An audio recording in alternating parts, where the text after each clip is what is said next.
यहाँ मैं बैटरी बदल दी।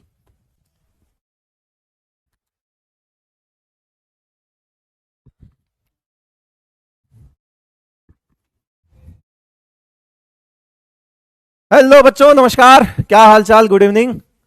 राधे राधे। क्या हाल है भाई? बहुत बढ़िया, बहुत बढ़िया। किस बात का सॉरी बोल रहे हो? अरे रात गई, बात गई। No voice. नो वॉइस अब आ रही होगी, वो तुम पहले से लिख रहे हो। ठीक है, पहले माइक बंद था। अरे भैया कोई बात नहीं। वो इंस्टेंट गुस्सा तो आता ही है। देखो, एक टीचर है तो कम से कम आप स्पैमिंग कर रहे हो तो थोड़ी सी ढंग की स्पैमिंग करो। फैमिली तक मत पहुंचो, है ना। माँ बहन की गालियां वगैरह ये सब अच्छा नहीं लगता। मतलब ये वो प्लेटफॉर्म नहीं है। आप जहां और कमेंट सेक्शन में, जहां कहीं पे भी सोशल मीडिया में आप करना चाहते हो वहां करिए, क्योंकि आजकल यही चल रहा है। मुझे फर्क नहीं पड़ता उस चीज से।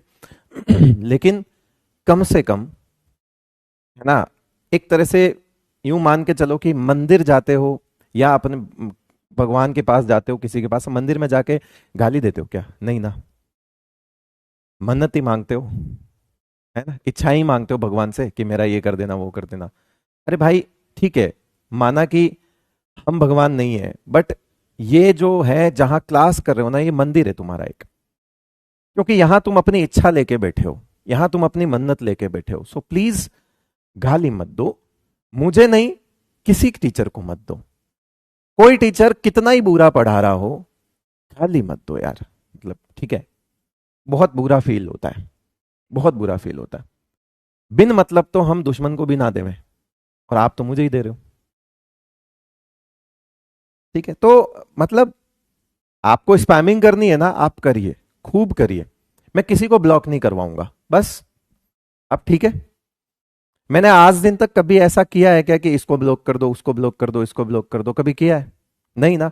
मुझे फर्क नहीं पड़ता, मैं वाकई न्यूट्रल आदमी हूं। लेकिन कभी कभी ऐसा होता है कि कुछ हदें पार ही कर देते हो तुम। जैसे कि कल तुमने ना एक हद पार ही कर दी थी, किसी एक बच्चे ने, और वो लगातार लिखे जा रहा था। अच्छा नहीं लग रहा था, इसलिए क्लास बंद कर दी। कोई ऐसा गुस्सा, मैं जितना जल्दी गुस्सा होता हूँ उतना जल्दी वापस शांत भी हो जाता हूँ। इसलिए टेंशन मत लो। सॉरी मत बोलो बेटा। ठीक है, सॉरी मत बोलो। आप हमारे लिए काफी मतलब हम आपकी बहुत इज्जत करते हैं, इसीलिए हमको आपकी इज्जत करनी पड़ती है। मजबूरी नहीं है, हम करते हैं। उसका कारण क्या है? आप बच्चे हो। आप नहीं होंगे तो हम किसको पढ़ाएंगे, और हम नहीं पढ़ाएंगे तो भाई हमारा परिवार कैसा चलेगा यार। इसीलिए आप बड़े हो भैया, सेठ जी तो आप हो। हमारे सेठ जी तो आप हो, आप नहीं होंगे तो हमको पैसा नहीं देंगे कोई। इसीलिए हमें माफ कर देना भैया, गुस्सा किया हो तो। कोई बात नहीं। लेकिन थोड़ा सा मर्यादित भाषा में ही बात करें तो ज्यादा अच्छा है ना। फिर क्या ही है, जब आप उधर से बोल रहे हो तो हम इधर से दे देते हैं। क्या फर्क पड़ जाता है उससे? लेकिन हम कम से कम इसका, जगह का सम्मान करो, परिस्थिति का सम्मान करो। चलिए, आइए करते हैं शुरू। कोई नहीं बेटा, सब जगह सब लोग होते हैं। वो मेरी गलती मेरी थी कि मेरी नजर पड़ गई लिखने में, और भी लिखते होंगे। गलती मेरी थी कि मेरी नजर पड़ गई। आज हम ब्लॉक वाइज साइज करेंगे, लेकिन उससे पहले क्या है कि हमको थोड़ा सा चीजें इम्प्रूव, जो कल वाली छोड़ दी थी उन चीजों का भी ध्यान रखना है। और वो चीजें कौन सी हैं? कल हमने एक चीज, हम साइज पढ़ रहे थे, आयनिक साइज के बारे में हम चीजें डिस्कस कर रहे थे। ठीक है, हमने कैटायन के लिए बोला था, तो हमने लिखा था कि cation is always smaller than parent atom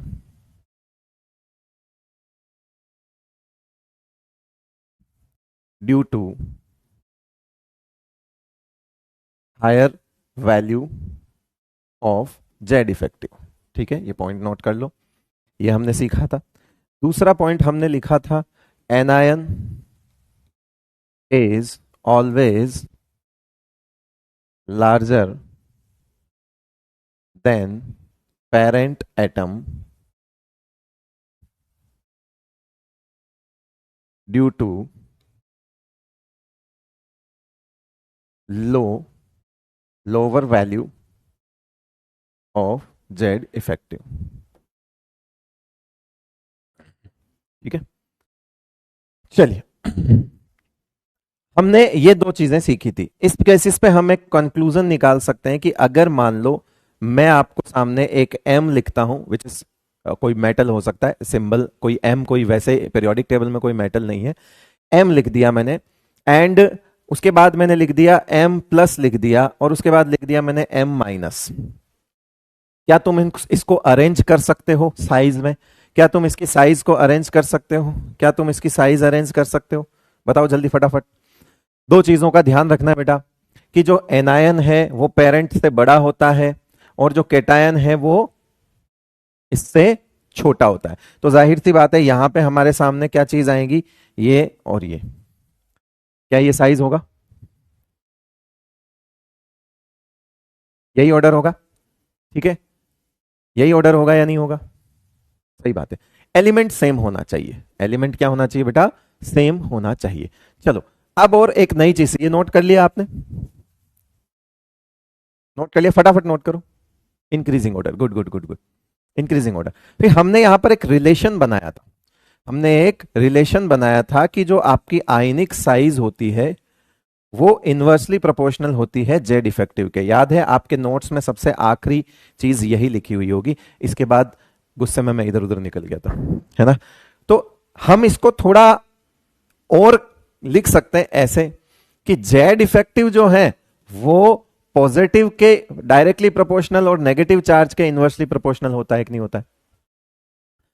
ये बताओ, जेड इफेक्टिव जो है वो डायरेक्टली और किसके?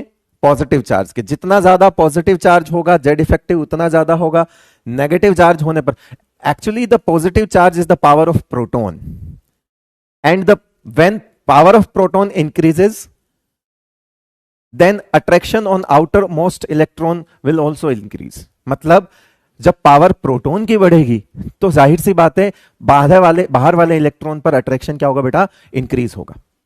इसी वजह से हम ये कह सकते हैं कि जेड इफेक्टिव, क्या आपको इस रिलेशन में कोई दिक्कत है कि जेड इफेक्टिव पॉजिटिव चार्ज के डायरेक्टली प्रोपोर्शनल और नेगेटिव चार्ज के इनवर्सली प्रोपोर्शनल होता है? क्या ये ऊपर वाला रिलेशन, आपने एक नया रिलेशन हमने निकाला, क्या ये रिलेशन ठीक लग रहा है आपको? क्या ये सही है? ये सही है, इस बेसिस पर तो हमने ऐसा लिख दिया।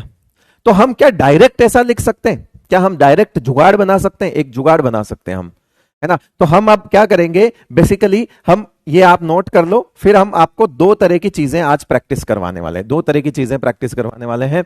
एक तो हम दो केस देखेंगे इस आयनिक साइज में, दो केस देखेंगे। पहला केस है ions of the same element. पहला केस कौन सा हो गया बेटा? Ions of the same element.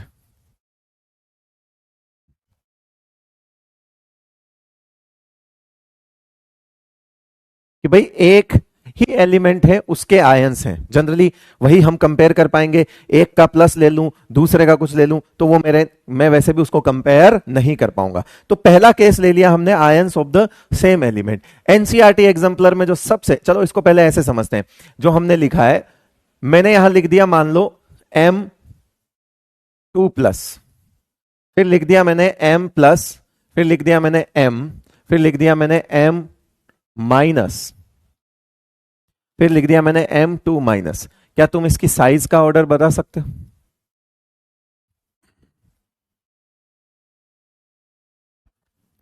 क्या तुम इसकी साइज का ऑर्डर बता सकते हो बेटा?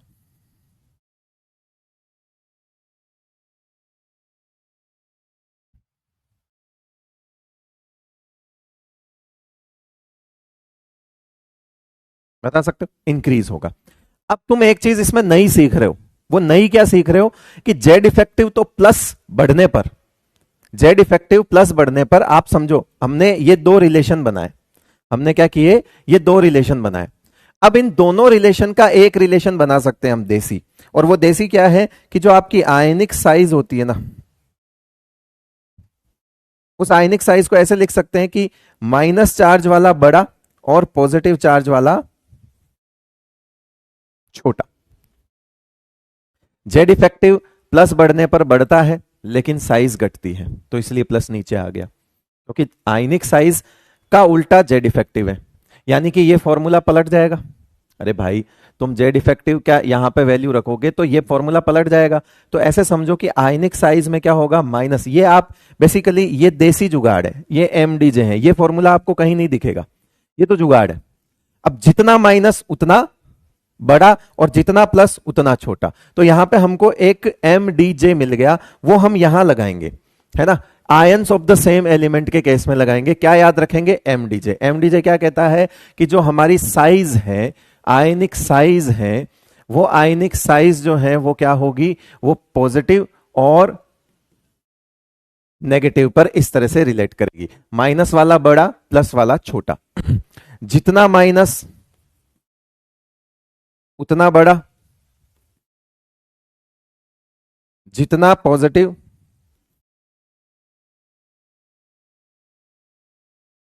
उतना छोटा। तो अब बताओ कि हमने देखा ये तो बीच में हो ही गया बेटा, जीरो है तो ये सबसे छोटा, फिर उससे बड़ा ये, फिर उससे बड़ा ये, फिर उससे बड़ा ये। और यही सेम जुगाड़ अगली आइसो इलेक्ट्रॉनिक स्पीसीज पे भी लगने वाला है। क्या ये आइसो इलेक्ट्रॉनिक स्पीसीज है, आंसर है नहीं। इसमें इलेक्ट्रॉन प्रोटॉन बेसिकली बराबर है, इसमें इलेक्ट्रॉन से ज्यादा प्रोटॉन है, इसमें इलेक्ट्रॉन से और ज्यादा प्रोटॉन है, इसमें इलेक्ट्रॉन ज्यादा है प्रोटॉन से और इसमें इलेक्ट्रॉन और ज्यादा है प्रोटॉन से। तो अल्टीमेटली इधर से इधर जा रहे हो तो जेड इफेक्टिव जो है वो क्या हो रहा है, कमी तो हो रहा है। इसीलिए जो साइज है वो क्या हो रही है बेटा, इंक्रीज हो रही है। न्यूट्रल का मतलब इलेक्ट्रॉन प्रोटॉन क्या है, बराबर। फिर यहां पे थोड़ा कम मान लिया हमने, क्योंकि प्लस जो है इलेक्ट्रॉन निकल गया तो इलेक्ट्रॉन कम होगा। यहां दो इलेक्ट्रॉन निकल गए तो इलेक्ट्रॉन और कम हो गए। फिर यहां देखो माइनस का मतलब तो इलेक्ट्रॉन ज्यादा हुए ना प्रोटॉन से, फिर यहां दो माइनस है मतलब यहां तो और ज्यादा हुए। तो कुल मिला के इधर से जब आप इधर आ रहे हो तो बेसिकली जेड इफेक्टिव ही तो कम हो रहा है और साइज जो है वो क्या हो रही है, इंक्रीज हो रही है। अब ऐसा सवाल गलत तो नहीं करोगे, कॉन्सेप्ट समझ आ गया। और ये मैंने कल ही बता दिया था कि नीट के लिए सबसे इंपॉर्टेंट चीज यही है, सबसे ज्यादा पूछे जाने वाली चीज है। ठीक है, चलो फिर एग्जाम्पल हम दोनों केस के एक साथ करेंगे। एग्जाम्पल हम दोनों केस के क्या करेंगे बेटा, एक साथ करने वाले। ठीक है, ये केस 1 डाल दो आप और अब केस 2 ले लेते हैं, नोट कर लो फटाफट।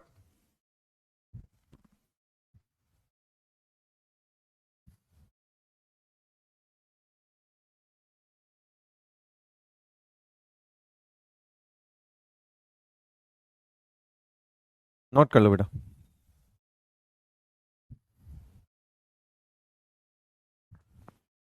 सर हाउ साइज इंक्रीज, समझ नहीं आ रहा।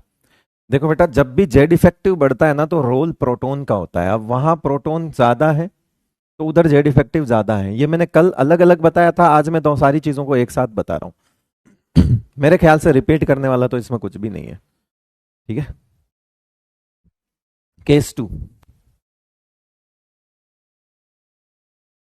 आइसो। अब यहां पे एक नई चीज आएगी आपके लिए जिसको मैं कब से बताना चाह रहा था, आइसो इलेक्ट्रॉनिक स्पीसीज। पहले ये देख लेते हैं कि ये आइसो इलेक्ट्रॉनिक स्पीसीज होती क्या है। आइसो इलेक्ट्रॉनिक स्पीसीज होती क्या है। देखो आइसो का मतलब होता है बेटा सेम। आइसो का मतलब क्या होता है, आइसो का मतलब होता है सेम, एक जैसा। अब यहां पर इलेक्ट्रॉनिक है तो सेम इलेक्ट्रॉन जिनमें होंगे। आइसो इलेक्ट्रॉनिक स्पीसीज वो होती है जिसमें number of electrons are same. कौन सी स्पीसीज, जिसमें इलेक्ट्रॉन्स के नंबर क्या हो, सेम हो। इलेक्ट्रॉन्स सेम होंगे, प्रोटॉन्स सेम नहीं होंगे, इलेक्ट्रॉन्स सेम होंगे, उसको बोलते हैं आइसो इलेक्ट्रॉनिक। यानी कि प्रोटॉन के नंबर अलग अलग होंगे फिर तो, कम ज्यादा। अब मैं बोल रहा हूं कि ऐसी स्पीसीज जिसमें इलेक्ट्रॉन सब में बराबर हो और प्रोटॉन अलग अलग हो, आंसर तो तुमको मिल ही गया होगा, क्योंकि खेल तो प्रोटॉन का है, खेल तो जेड इफेक्टिव का है, माने प्रोटॉन का है। तो हमको आइसो इलेक्ट्रॉनिक स्पीसीज में सबसे पहले देखना होता है क्या, कि कौन सी, हमेशा कभी भी आयंस का सवाल आए, कभी भी साइज पूछे, आयनिक साइज पूछे, तो 99% चांस है कि वो आइसो इलेक्ट्रॉनिक होगा। आप पीवाई के उठा के देखोगे, मतलब आप लास्ट 10 साल के उठा लोगे, 4 बार आपको आइसो इलेक्ट्रॉनिक स्पीसीज मिल जाएगी, 4-5 बार आपको, आधा तो वही रहता। तो देखो यहां पे आइसो इलेक्ट्रॉनिक जैसे एग्जाम्पल के तौर पे देखते हैं क्या, मान लिया मैंने यहां ले लिया क्या, Mg2+, क्या ले लिया मैंने, Mg2+, फिर मैंने ले लिया Na+, और यही एग्जाम्पल जो लिख रहा हूं ना वही आता है नीट में, जब भी आता है यही आइसो इलेक्ट्रॉनिक स्पीसीज पूछी जाती है, क्योंकि उन्हें सेकंड थर्ड पीरियड के अलावा ज्यादा बड़े एलिमेंट्स नहीं पूछने होते, एक ये है और एक इसके अलावा एक और है, वो भी हम देख लेंगे, इसलिए ज्यादा फालतू के एग्जाम्पल करने की जरूरत नहीं है। ज्यादा से ज्यादा वो 10 इलेक्ट्रॉन वाली स्पीसीज पूछेगा या फिर 18 इलेक्ट्रॉन वाली स्पीसीज पूछेगा, इसके अलावा आगे होने को 36 वाली भी होती है लेकिन वो नहीं पूछी जाती, 54 वाली भी होती है वो नहीं पूछी जाती, 86 वाली भी होती है वो तो कतई नहीं पूछी जाती, क्यों, क्योंकि उसके अंदर तो रेडियो एक्टिव एलिमेंट्स भी आ जाते हैं, तो वहां पर ये आइसो इलेक्ट्रॉनिक वाला कॉन्सेप्ट ही फेल हो जाता है, उनकी साइज तुम बता ही नहीं सकते फिर। तो इसीलिए ध्यान रखना, मैं जो करवा रहा हूं ना छोटे छोटे एग्जाम्पल वो करो, ना तो आपको कहीं पे प्रैक्टिस में देखने को मिलेंगे कहीं किताबों में, ना कोई बात है, आप ये करिए Mg2+, Na+, उसके बाद आता है क्या यहां लिख दिया हमने F-, फिर लिख दिया हमने O2-, फिर लिख दिया हमने N3-, ये लो, ऐसा है, ठीक है भाई, इस तरह से लिखना है हमको, ये समझ आ रही है बात। अब इसमें मैं आपको बता देता हूं कि आपको सबको वैसे इनके एटॉमिक नंबर तो पता ही होंगे और वही प्रोटॉन के नंबर होंगे, इसके 12 प्रोटॉन है, इसके 10 प्रोटॉन है, सॉरी इसके 11 प्रोटॉन है, इसके 9 प्रोटॉन है, इसके 8 प्रोटॉन है और इसके 7 है। जो इनके एटॉमिक नंबर हैं बेसिकली मैंने वही लिखे हैं, जो इनके एटॉमिक नंबर्स हैं वही लिखे हैं, क्योंकि नंबर ऑफ प्रोटॉन तो वही होंगे, ठीक है, और आयन बनने पर नंबर ऑफ प्रोटॉन तो चेंज होने से रहे, ठीक है। तो यहां क्या करने वाले हैं हम, अब इलेक्ट्रॉन भी लिखने वाले हैं, एक और ऐड कर सकते हो आप एल्यूमिनियम 3+, वो भी एक ही बात है, ठीक है। तो यहां पर मैंने, चलो कर ही लेता हूं, आप क्या है कि पता पड़े दुखी हो जाओ, यहां से Al3+ से शुरू कर देता हूं मैं, इसमें 13 है और प्रोटॉन के नंबर, अब हम इलेक्ट्रॉन्स की बात करेंगे, ये सारे प्रोटॉन लिख दिए मैंने, अब हम इलेक्ट्रॉन्स की बात करेंगे। 13 में से 3 गए 10, 12 में से 2 गए 10, 11 में से 1 गया 10, 9 में 1 जोड़ दो 10, 8 में 2 जोड़ दो 10, 7 में 3 जोड़ दो 10, -3 का मतलब 3 इलेक्ट्रॉन्स ज्यादा है, तो 7 + 3 हो जाएगा, तो इलेक्ट्रॉन कितने हो जाएंगे 10, 8 + 2 10, 9 + 1 10, 11 -1 होगा, क्यों, क्योंकि प्लस तब आता है जब इलेक्ट्रॉन कम होता है, तो यहां पर 10 इलेक्ट्रॉन इन ईच आयन, हर एक आयन में यहां पर 10 इलेक्ट्रॉन है। अगर मेरा पढ़ाया हुआ कॉन्सेप्ट समझ आ गया तो तुम्हें यह भी पता लग जाएगा, देखो नियोन को यहां पे साथ में कंपेयर नहीं करते, मैं तो नहीं करता, कोई टीचर अगर बीच में लिख देता है तो देखो वो जाने और उसका काम जाने, बाकी हम बात यहां पर आयंस की कर रहे हैं और वो आयन नहीं है। दूसरा, वो आइसो इलेक्ट्रॉनिक है, सवाल अगर आपसे पूछे कि क्या वो आइसो इलेक्ट्रॉनिक नहीं है क्या इनका साथ, तो आप ये बोलो कि yes neon is iso electronic with all these species, बिल्कुल नियोन आइसो इलेक्ट्रॉनिक है उनके साथ, बट नियोन की साइज को इनके साथ कंपेयर करना गलत है। द रीजन इज उसकी स्टैंडर्ड रेडियस वंडरवॉल रेडियस होती है और वंडरवॉल रेडियस को किसी भी और रेडियस के साथ कंपेयर नहीं किया जाता है, ये एनसीईआरटी ने लिखा हुआ पॉइंट है, आप जाके एनसीईआरटी में चेक कर लो, लिखा हुआ है कि वंडरवॉल रेडियस इनर्ट गैस के लिए होती है और इसीलिए इनर्ट गैस की रेडियस को बाकी रेडियस के साथ कंपेयर नहीं किया जा सकता। अगर करना है कंपेयर तो इन सबको भी गैसियस स्टेट में ले जाकर इनकी भी वंडरवॉल रेडियस से कंपेयर करो। मतलब नियोन जो है ना वो है राजा आदमी, मतलब जो भी इनर्ट गैस है ना वो ये कहती है कि भैया हमसे अगर कंपेयर करना है तो पहले हमारे जैसे बनो, यानी कि हम वंडरवॉल रेडियस के अलावा और कहीं मूव नहीं करेंगे। तुमको हमसे कंपेयर करना है तो पहले हमारी औकात पे आओ, यानी कि तुम वंडरवॉल रेडियस अपनी बनाओ, उसके बाद कंपेयर करेंगे। ये तुम क्या आ जाते हो ले लेके मेटालिक रेडियस, कोवेलेंट रेडियस, हटाओ आयनिक रेडियस, हम तुम्हारे साथ कंपेयर नहीं करेंगे। तो जो आज से कुछ साल पहले तो सवाल भी आ जाते थे बेटा, आरपीएमटी वगैरह, जब स्टेट पीएमटी होती थी, मेडिकल एग्जाम जब स्टेट वाइज होते थे, तो ऐसे सवाल आ जाते थे। लेकिन वो बात हो गई कम से कम बहुत सालों पुरानी बात हो गई, है ना, मतलब बहुत सालों पुरानी बात हो गई। तब क्या किया जाता था कि यहां पे बीच में नियोन लिख दिया जाता था।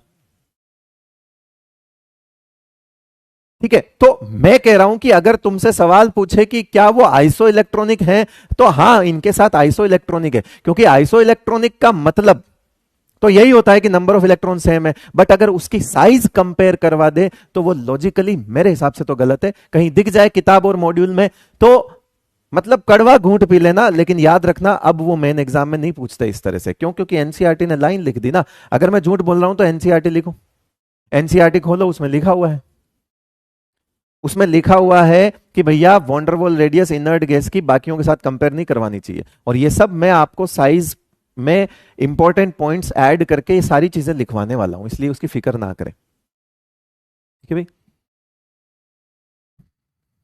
उनकी अलग बिरादरी है, यूं मान के चलो। वो कहते हैं कि भैया अगर हमसे लड़ना है तो हमारे लेवल पे आओ पहले। ठीक है, चेक कर लो, एनसीईआरटी में लिखा हुआ है, शायद यहां कहीं हो तो मैं भी दिखा दूं।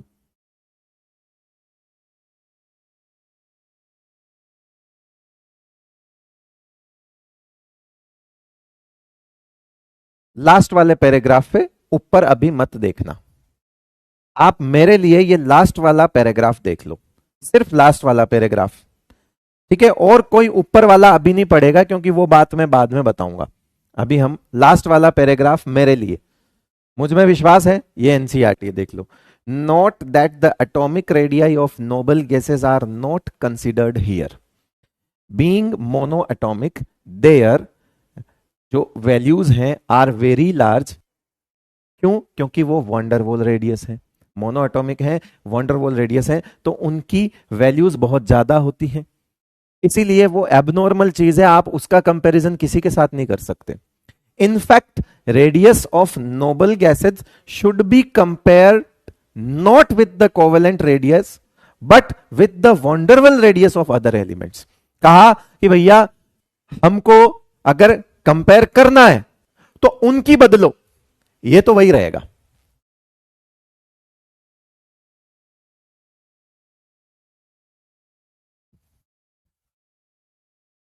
सर लड़कों को राजा बोलते हैं, लड़कियों को रानी क्यों नहीं?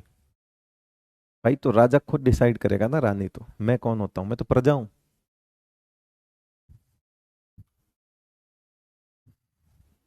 ज्यादा शौक चढ़ रहा तुमको रानी बनने का?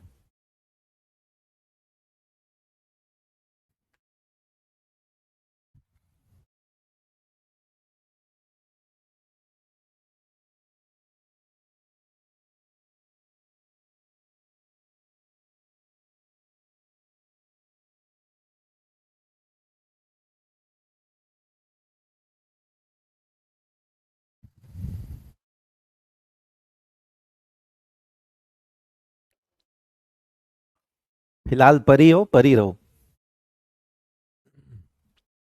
ठीक है ना, जब तक पापा के पास हो परी रहो, उसके बाद बात करेंगे ये सब।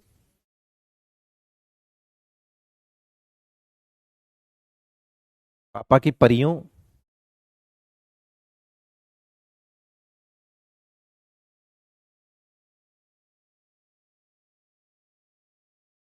एक बार रुक जाओ यार, बहुत दो चार नोट्स लगा दिए उसने भाई ने, अंट संट हो रहा, देखना पड़ेगा, रुक जा। ये पढ़ लिया क्या तुमने? गलत तो नहीं था? ठीक है, मेरे पे भरोसा है ना? चलो, अब सिंपल सा फंडा।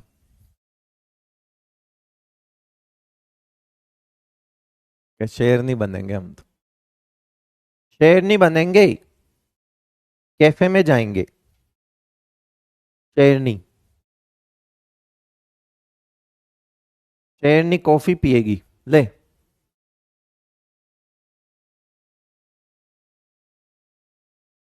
13, 10।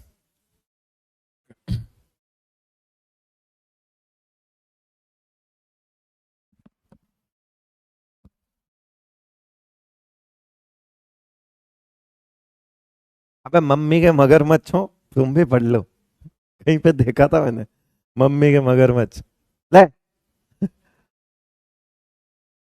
13 प्रोटॉन 10 लोगों, मतलब 13 लोग 10 को खींचेंगे, 12 लोग 10 को खींचेंगे, 11 लोग 10 लोगों को खींचेंगे, 9 लोग 10 लोगों को खींचेंगे, बेचारे के इनके तकलीफ आ गई। अब 8 ही हैं, उनको 10 खींचने हैं। यहां 7 ही हैं, 10 खींचने हैं। बताओ, अगर साइज का ऑर्डर समझ आ गया हो तो बात खत्म। और मैं तो वैसे भी कह रहा हूं, यहां पर भी एमडीजे लगाओ, छुटकारा पाओ।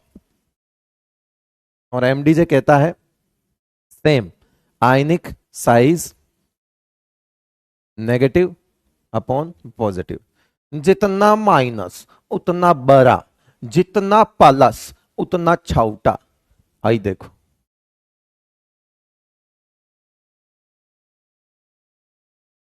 हो गया, बात ही खत्म हो गई।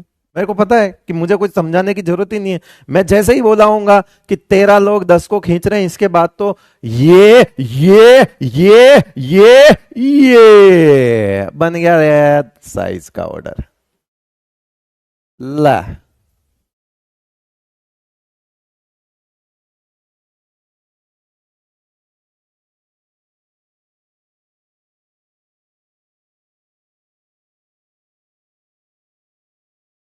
ठीक है।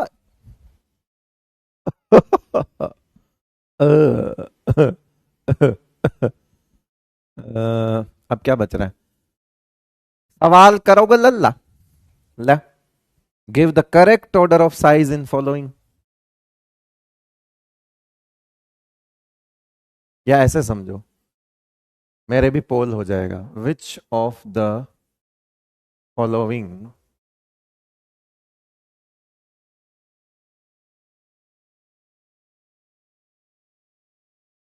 हैज मैक्सिमम आयनिक, या साइज ही लिख दो चलो।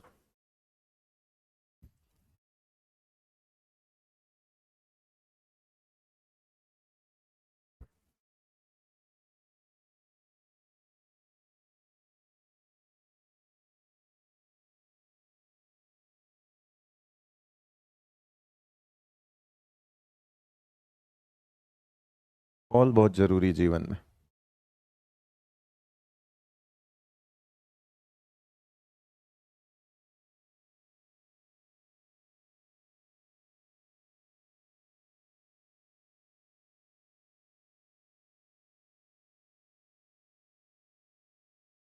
ले भैया, ओम फोम। लड़कियों नाराज मत होना भाई, मजाक कर रहा हूं, है ना? कि भाई परिवरी वाली बात पे, रानी वाली बात पे ऑफेंड मत हो जाना, मैं तो मजाक करता रहता हूँ। ऐसी बात नहीं, एक दिन आएगा जब लड़कों की भी इज्जत कर देंगे अपन। अपन किसी के नहीं। हाँ, समानता का अधिकार है। बेइज्जती किसी की भी हो सकती है। सावधान रहें, सतर्क रहें।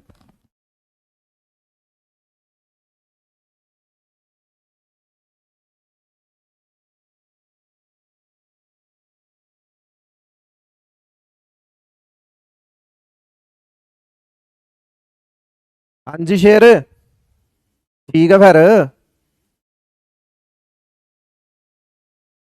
ले भाई, मैं ये सोच रहा हूँ कि 7% लोग अभी भी हैं जो उल्टा सोचते हैं लाइफ में।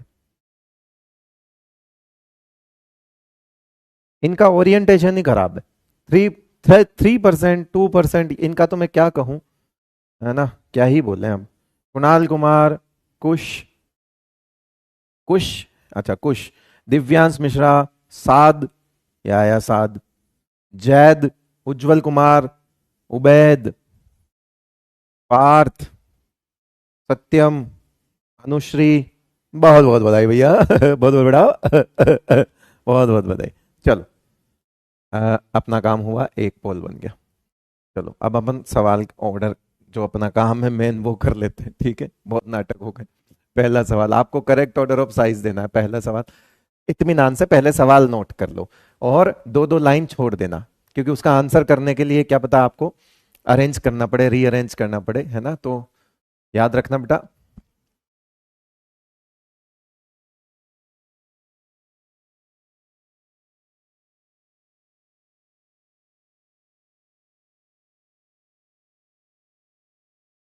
कभी भी आयंस को देख के पहले तो ये पता लगाओ कि अ,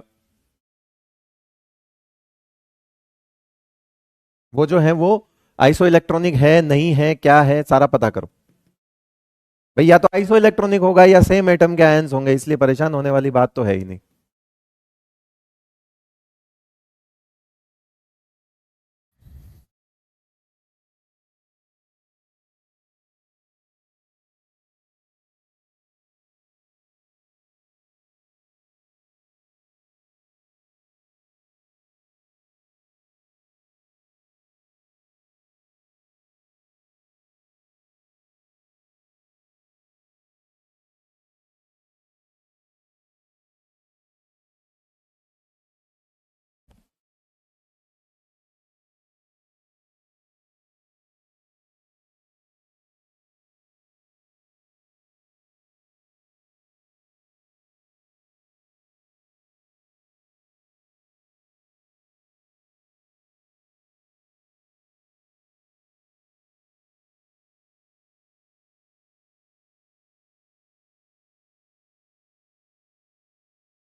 इतना काफी है, कर लो।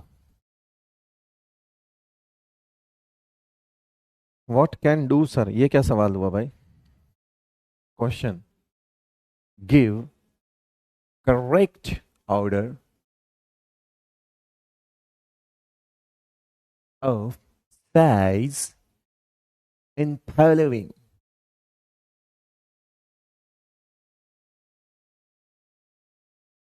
दे भाई।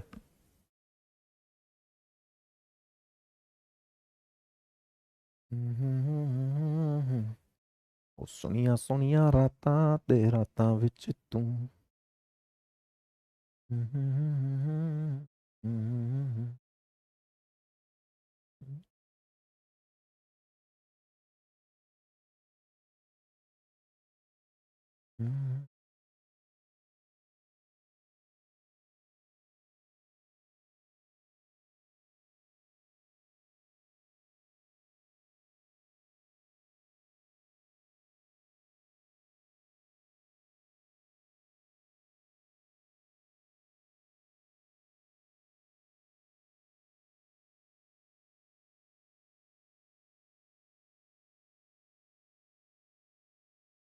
ऊपर वाले को थोड़ा रीअरेंज कर लेना ना,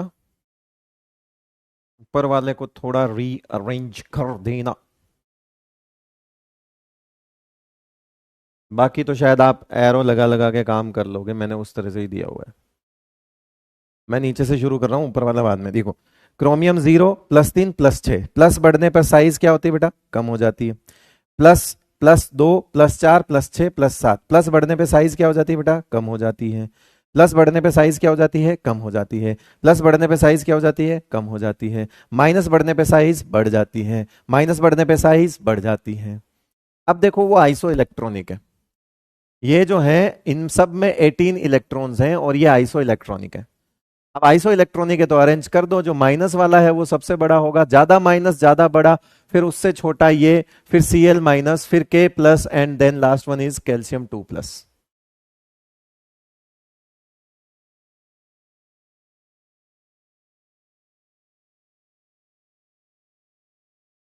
समझ आ गई बात?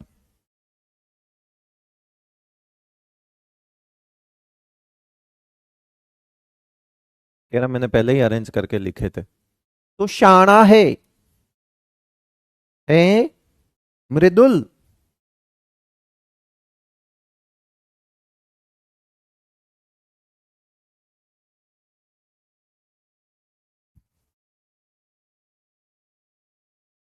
मृदुल है।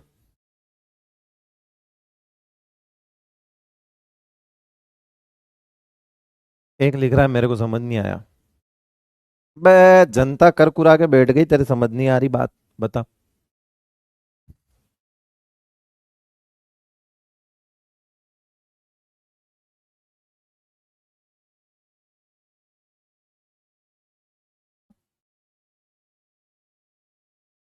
चलो जी, चलो ठीक है, हो गई बात। और सवाल कर लेते हैं। अच्छा चलो, ये ब्लॉक वाइज साइज बाद में करेंगे। अब एक चीज जो हमने अब तक वैसे मिस कर दी, अभी तक लिख देनी चाहिए थी, बट ठीक है, एनीवेज कोई बात नहीं। General trend of size left to right and top to bottom, और वो हमारा तरीका आपको पता ही है, हम ऐसे बनाते हैं। ये टॉप टू बॉटम हो गया, ये लेफ्ट टू राइट हो गया। ये हम लेफ्ट टू राइट किस में देखते हैं बेटा? पीरियड्स में। और जो टॉप टू बॉटम है उसको हम किस में देखते हैं? ग्रुप्स में। रीजंस लिख रहा हूं, वही रीजंस रहेंगे हमेशा। साइज टॉप टू बॉटम जो है वो साइज जनरली क्या होगी? इंक्रीज होगी। जनरल को बहुत अच्छे से इन्वर्टेड कोमा, है ना, बोल्ड, इटालिक और अंडरलाइन कर लेना, ठीक है, क्योंकि सबसे इंपॉर्टेंट शब्द वही होता है, क्या? जनरल। और रीजन लिखोगे, रीजन में आपको लिखना है due to increase in n, यानी कि shell number. Top to bottom हमेशा शेल नंबर प्रायोरिटी पे रहेगा। जब भी ग्रुप के अंदर कोई भी प्रॉपर्टी देखी जाती है ग्रुप के अंदर, तो शेल नंबर, शेल का मतलब कमरे। अब भैया कमरे बढ़ाओ, साइज बढ़ाओ, कमरे बढ़ाओगे तो साइज बढ़ेगी। अब इसमें क्या होता है कि एन तो कांस्टेंट रहता है, तो कमरों की तो बात ही खत्म हो गई। तो बात आएगी कमरों में लोगों की। तो ओवरऑल हमने ये पढ़ा था कि क्योंकि जेड इफेक्टिव बढ़ता है, तो यहां पर साइज क्या होगी बेटा? डिक्रीज होगी। ये हमारा जनरल लेफ्ट टू राइट का सीन रहेगा। तो आप इसको जो है left to right size decrease होती है और top to bottom size increase होती है। लेफ्ट टू राइट जो आपके लिए डोमिनेटिंग फैक्टर रहेगा, that one is Z effective. वो जेड इफेक्टिव से सोचना है left to right. Top to bottom, क्योंकि जेड इफेक्टिव तो कांस्टेंट ही मान लिया था हमने ऑलमोस्ट, है ना, तो जेड इफेक्टिव से हम जो चीज कांस्टेंट है उसके बेस पर आगे कोई और चीज तो बोल नहीं सकते, तो फिर हम top to bottom shell number से आंसर करेंगे।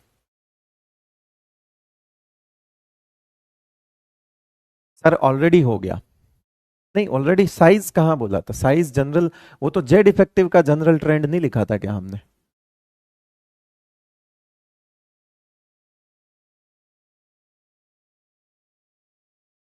बोरिंग है सर जी।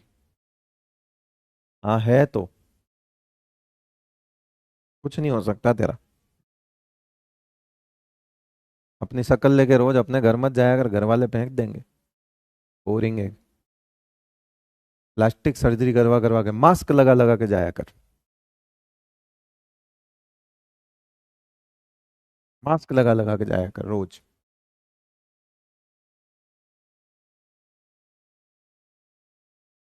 ठीक है, चलो। अब ये जनरल ट्रेंड है। अब यहां पर मैं आपको अगर ऑर्डर दे दूं, मतलब एक ऑर्डर करने को दे दूं, तो वो क्या होगा वो सुनो। मान लो मैंने लिखा लिथियम, फिर लिखा बेरिलियम, फिर लिखा बोरोन, फिर लिखा कार्बन, नाइट्रोजन, ऑक्सीजन, है ना, और फिर आएगा यहां पे आपका फ्लोरीन। बताओ लेफ्ट टू राइट क्या होगी? अच्छा, इसकी नियोन भी लिख दो, लो। अब सुनना बेटा, यहां से यहां तक देखो, ये दोनों मेटेलिक रेडियस है। इसको मैं मेटेलिक रेडियस लिख दूं, एम आर या आर एम, अगर ऐसे नहीं समझ आ रहा है तो ये आर एम है। ये आपकी सी, आर सी है, कोवेलेंट रेडियस है। और ये आपकी वंडरवॉल रेडियस है। करेक्ट। इनको तो मिला के हमने कल पढ़ लिया कि भैया इनको तो हम कंबाइनली इस किताब में क्या बोलेंगे? एटॉमिक रेडियस बोलेंगे। इनको तो हमने पढ़ लिया था कि इनको तो हम किताब में एटॉमिक रेडियस ही बोलेंगे। और क्योंकि लेफ्ट टू राइट जो है, यहां से यहां तक, यहां से यहां तक, यहां से यहां तक लेफ्ट टू राइट जो है वो हमने ये लिख दिया कि जेड इफेक्टिव इंक्रीज हो रहा है। लेकिन पता है समस्या कहां आएगी आपको? समस्या आएगी यहां, ये जगह पे। अब ये समस्या क्यों? क्योंकि इनकी साइज बहुत बड़ी होती है। और वो पॉइंट अब काम आएगा कि इनका कंपैरिजन इनके साथ किया ही नहीं जाता।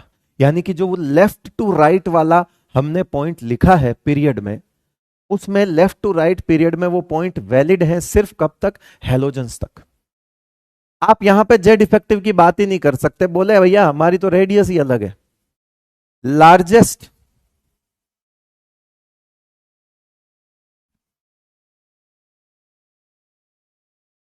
Size due to van der Waals radius.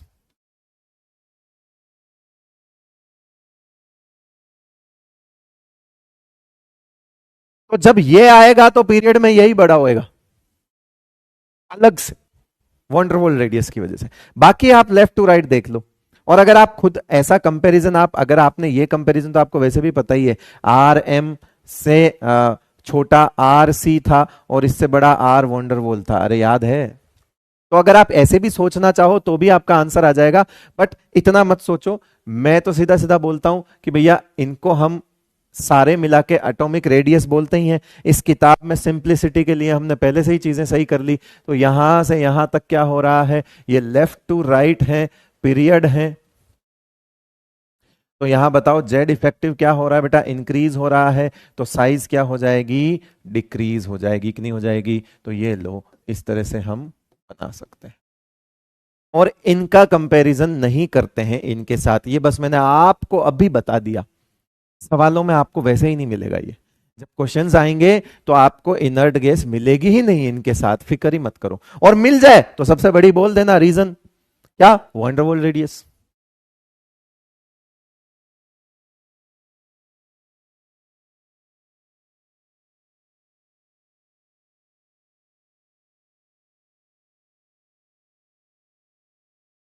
Full form of OP, Om प्रकाश।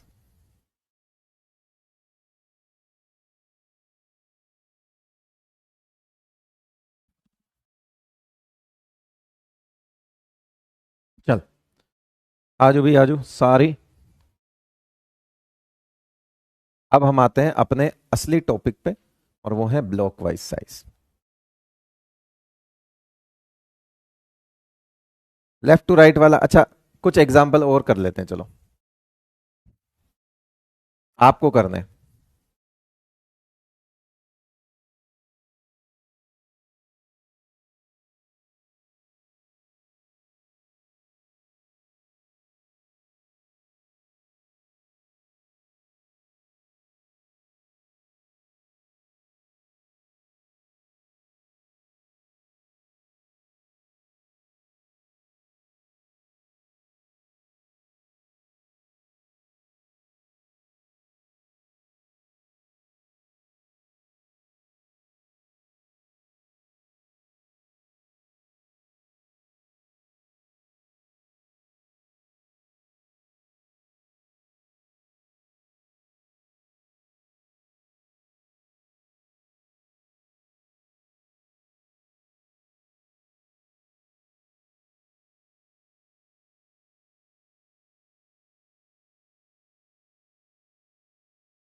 कर सकते हो।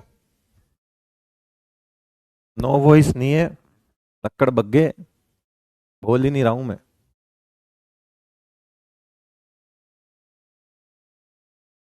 इसमें क्या करना है, साइज का ऑर्डर देना है साइज पढ़ रहे हैं तो साइज का ही ऑर्डर देगा ना।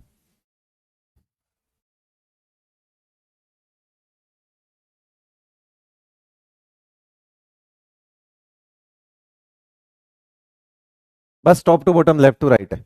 मतलब पीरियोडिक टेबल में कौन टॉप टू बॉटम है, कौन लेफ्ट टू राइट है, तुम देख लो कौन सी चीज तुमको टॉप टू बॉटम है, कौन सी चीज लेफ्ट टू राइट दिख रही है, बस करते जाओ। और जो चीज एक्सेप्शनल होगी, कंट्रोवर्शियल है, मतलब जो नियम के विरुद्ध जाएगी, वो तो मैंने अभी करवाई नहीं है। तो अभी तो आप ये करो।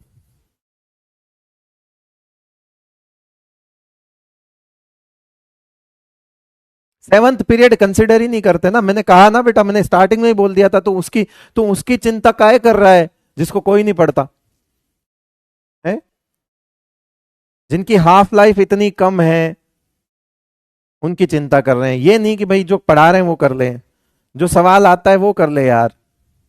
Seventh period is missing.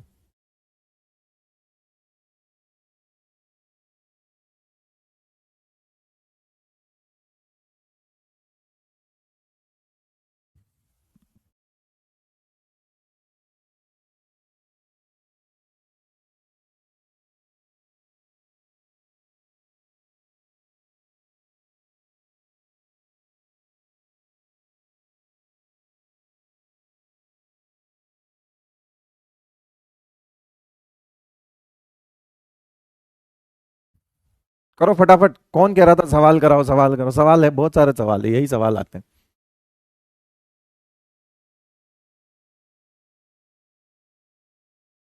एक और करो चलो।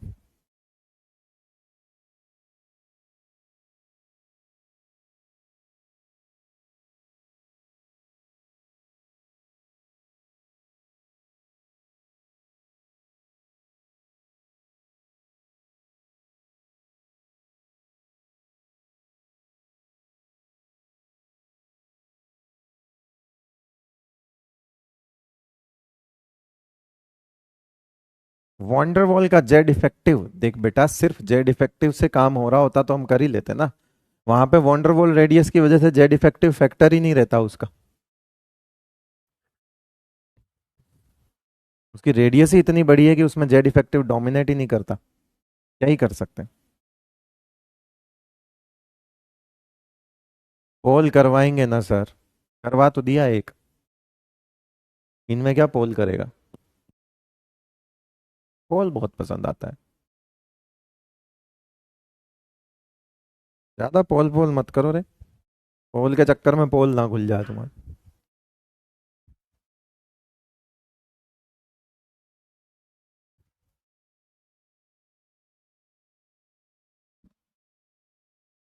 कुछ लोग इतनी स्पीड में, जहां पर लोग सवालों के जवाब दे रहे हैं, वहां पर भी सोचो आप कितने फोकस्ड हैं वो दो लोग जो अपनी बात वहां कर रहे हैं। कितने फोकस्ड होंगे वो लोग, आप सोच के देखो। इतनी स्पीड वाली चैट चल रही है और उस चैट में दो लोग आपस में बात कर रहे हैं, मैं देख रहा हूं, वो आपस में बात कर रहे हैं, आप उनका कंसंट्रेशन लेवल देखो। इतना डेडिकेटेड है, इतना फोकस्ड है ना वो, उन्हें पता है कि इतनी स्पीड में या कब उसका मैसेज आएगा। फटाफट दो लोग आपस में बात कर रहे हैं कि एक्चुअली उससे मेरी अब बात नहीं होती, बात कर रहे हैं वहां पे, मर रहे हैं बात करने को, इतना तड़प रहे हो बे। हैं?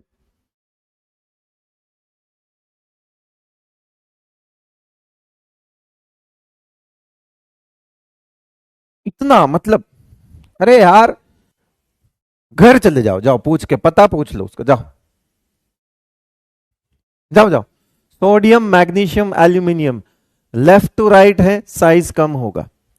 फास्फोरस सल्फर क्लोरीन भी लेफ्ट टू राइट है, साइज कम होगा। F C L B R I, size बढ़ेगा because it is top to bottom. Periodic table में ये ऐसे मत सोच लेना, एक बार की बात है, मैं बताता हूं, कक्षा 11 की ही बात है, तुम्हारे ही भाई बहन है, पिछले से पिछले साल की बात है मेरे ख्याल से। बोला सर आपने तो लेफ्ट टू राइट लिखा है, इसको टॉप टू बॉटम कैसे हुआ? उस दिन मुझे साइंस की कमी नजर आई कि भैया साइंस ने कोई डेवलपमेंट नहीं किया। क्यों? क्योंकि मुझे जूता खोल के फेंक के मारना था और मैं चाहता था कि कम से कम ऐसी टेक्नोलॉजी तो आज दिन तक बन जानी चाहिए थी कि कैमरा में से जूता जाए और उसके लैपटॉप में से या मोबाइल में से जूता निकल के उसके लग जाए। उस पल मुझे महसूस हुआ कि हम साइंस में अभी बहुत पीछे हैं। उस एक पल उसने मुझे महसूस करवाया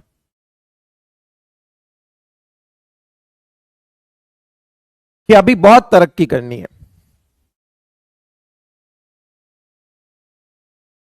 क्योंकि उसने ये पूछा कि आपने लेफ्ट टू राइट क्यों लिखा, आप तो टॉप टू बॉटम बोल रहे हो और लिख है लेफ्ट टू राइट रहे हो। मतलब वो ये नहीं समझ रहा कि मेरे लिखने से लेफ्ट टू राइट नहीं। फिर मैंने कुछ नहीं किया, मैंने कहा शायद ये बच्चा पाषाण युग का है, जिस वक्त पत्थर से पत्थर टकरा के आग पहली बार इजाद करी थी, शायद ये पाषाण युग का है, ये गलत आ गया है। तो फिर मैंने उसको ऐसे लिख के भी दिया उस बच्चे को कि ले भाई अब कर ले यार, बस। और मैंने तो उसको ये बोला था कि तू कॉपी को ऐसे कर ले, वो नहीं समझा, फिर भी वो पाषाण गया काल का था और गलत आ गया था। मैंने उससे पूछा भी कि तेरे घर पे माचिस है या आज भी पत्थर टकरा के ही गैस जलाते हो?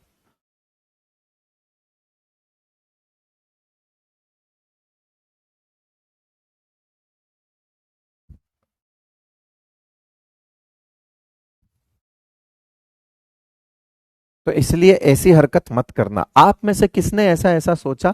अगर सोचा तो बेटा, हाँ, समझ रहे हो, आज पूछना फिर घर जाके, मतलब घर पे ही हो, घर जाके क्या पूछा, पूछना कि कहाँ है वो पत्थर जिससे हम गैस जला रहे हैं। आप में से अगर किसी ने ये सोचा, पाषाण मतलब पत्थर होता है, पत्थर का युग था एक, फिर लोहे का युग आया, उसमें लोहे के सामान बनाने लगे बहुत से।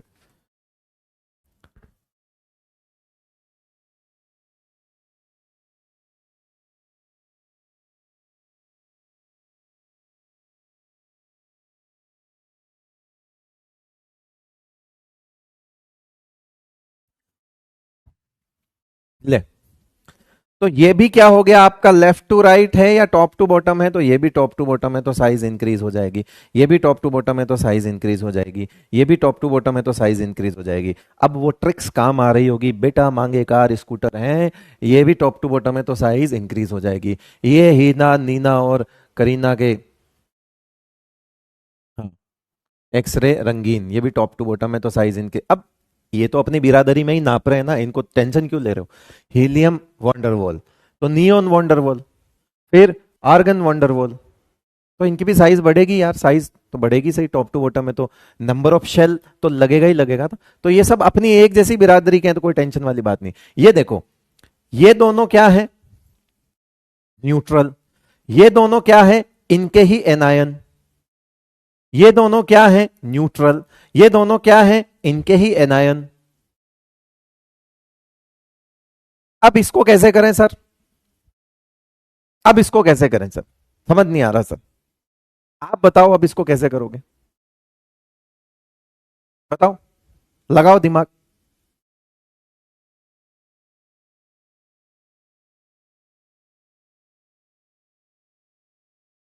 एफ और सीएल, एफ माइनस और सीएल माइनस से तो छोटे ही होंगे, ये दोनों न्यूट्रल हैं, इन दोनों से छोटे ही होंगे। फिर इसमें और इसमें माइनस माइनस है तो ये ज्यादा बड़ा होगा। तो देखो, पहले सबसे पहले तो ये सोचो कि भैया यहां पर तो ये आएगा ही, क्योंकि न्यूट्रल वाले एनायन से बड़े तो नहीं हो सकते, न्यूट्रल वाले एनायन से बड़े तो नहीं हो सकते। ठीक है, तो अब एफ और सीएल में एफ छोटा है, तो फिर अगला यहां लगाएंगे हम, और फिर एफ माइनस और सीएल माइनस में, अब आप सोचो मैं इन सब के अगर माइनस भी लगा दूं ना, तब भी ऑर्डर चेंज नहीं होगा। मतलब यहां पे अगर मैं एक ऑर्डर लिख दूं, F minus CL minus B R minus और आई माइनस, तो भी ऑर्डर चेंज नहीं होगा। अब इस हिसाब से यहां पर आ गया एफ माइनस और सीएल माइनस, ऐसे अरेंज हो जाएगा। फिर इसको अरेंज करो कि ऑक्सीजन से बड़ा कौन है, सल्फर है। फिर सल्फर जो है इसको आपको थोड़ा सा रीअरेंज करना पड़ेगा, क्योंकि मैंने यहां पर इसको ऐसे लिख दिया। तो एक काम करो, इसको आप, मैं यहां पे मिटा के रीअरेंज कर रहा हूं, आप नीचे कर देना पेंसिल से, ठीक है बेटा। ये लो, फिर यहां पे O2 माइनस, फिर यहां आएगा आपका S2 माइनस। तो न्यूट्रल न्यूट्रल तो छोटे ही होंगे ना। तो ये थोड़े ट्रिकी क्वेश्चन की कैटेगरी में। अब इतनी मतलब ट्रिकी क्यों बोला, कि बस इसमें इतना ही कॉमन सेंस लगाना है कि यार पहले दो दो के टुकड़े करने, फिर एनायन एनायन की साइज अलग करनी है, और फिर न्यूट्रल न्यूट्रल में साइज अलग देखनी है। पहले न्यूट्रल और एनायन में देखना है, ऐसे इसको रीअरेंज करना है।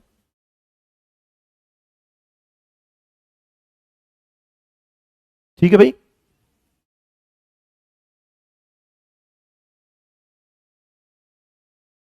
अब हम आते हैं अपनी टॉपिक पे, जैसे ब्लॉक वाइज साइज, जो कि मैं ही करवाता हूं और कोई नहीं करवाता, ताकि आपको अच्छे से एग्जाम पॉइंट ऑफ व्यू से इस पूरे टॉपिक की फील आ जाए। सबसे पहले एस ब्लॉक की हम बात करेंगे। तो एस ब्लॉक में खुशियां ये बात की है कि left to right no exception. अगर एक्सेप्शन नहीं है मतलब साइज क्या होगी बेटा, डिक्रीज होगी।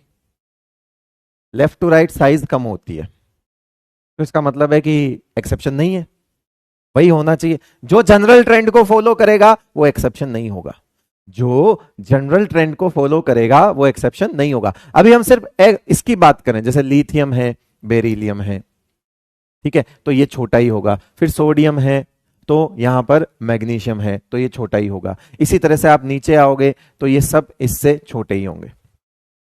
मतलब हम ये लिख सकते हैं यहां पे कि जो एल्कलाइन अर्थ मेटल्स होते हैं, जो एल्कली मेटल्स होते हैं, एल्कली मेटल्स होते हैं, जो उनसे बड़ा एल्कलाइन, उनसे छोटे एल्कलाइन अर्थ मेटल होते हैं।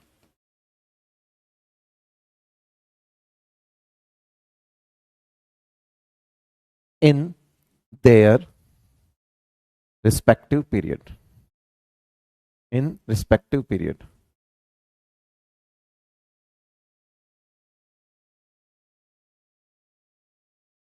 या इन पर्टिकुलर पीरियड।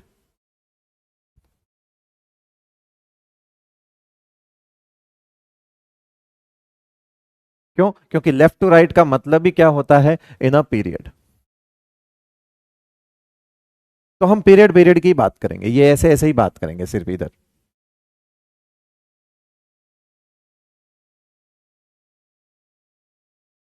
ठीक है।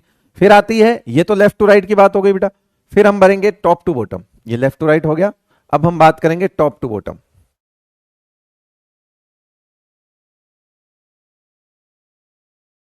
No exception. कितना प्यारा एस ब्लॉक है। कह रहा है कि एन इंक्रीज होगी तो साइज इंक्रीज ही होगी। कह रहा है मैं आपको कभी परेशान नहीं करूंगा। यानी कि दोनों ग्रुप में साइज का ऑर्डर क्या होगा? अगर आप लिथियम, जो कि हम कर भी चुके हैं पहले ही, sodium, potassium, rubidium and caesium. उसके बाद अगर आप दूसरा ग्रुप देखोगे तो beryllium, magnesium, calcium, strontium and barium. और ये हम दोनों पीछे कर चुके हैं सवाल, है ना? ये दोनों सवाल पीछे कर चुके हैं, बट अब हम ब्लॉक वाइज पढ़ रहे हैं तो प्रॉपर अरेंज कर रहे हैं इन चीजों को।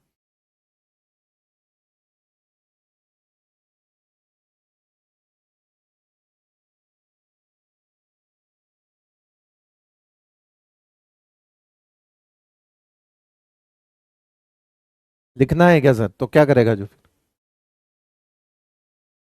है?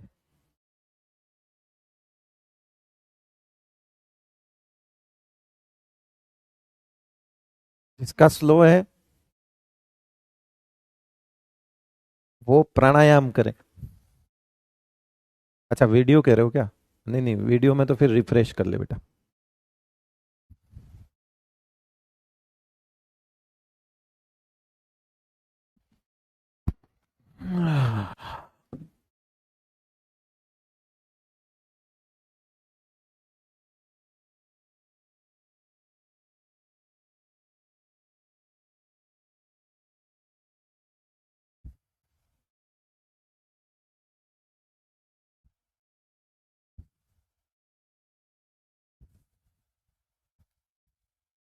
लो भाई लिख लिया, आगे चलें।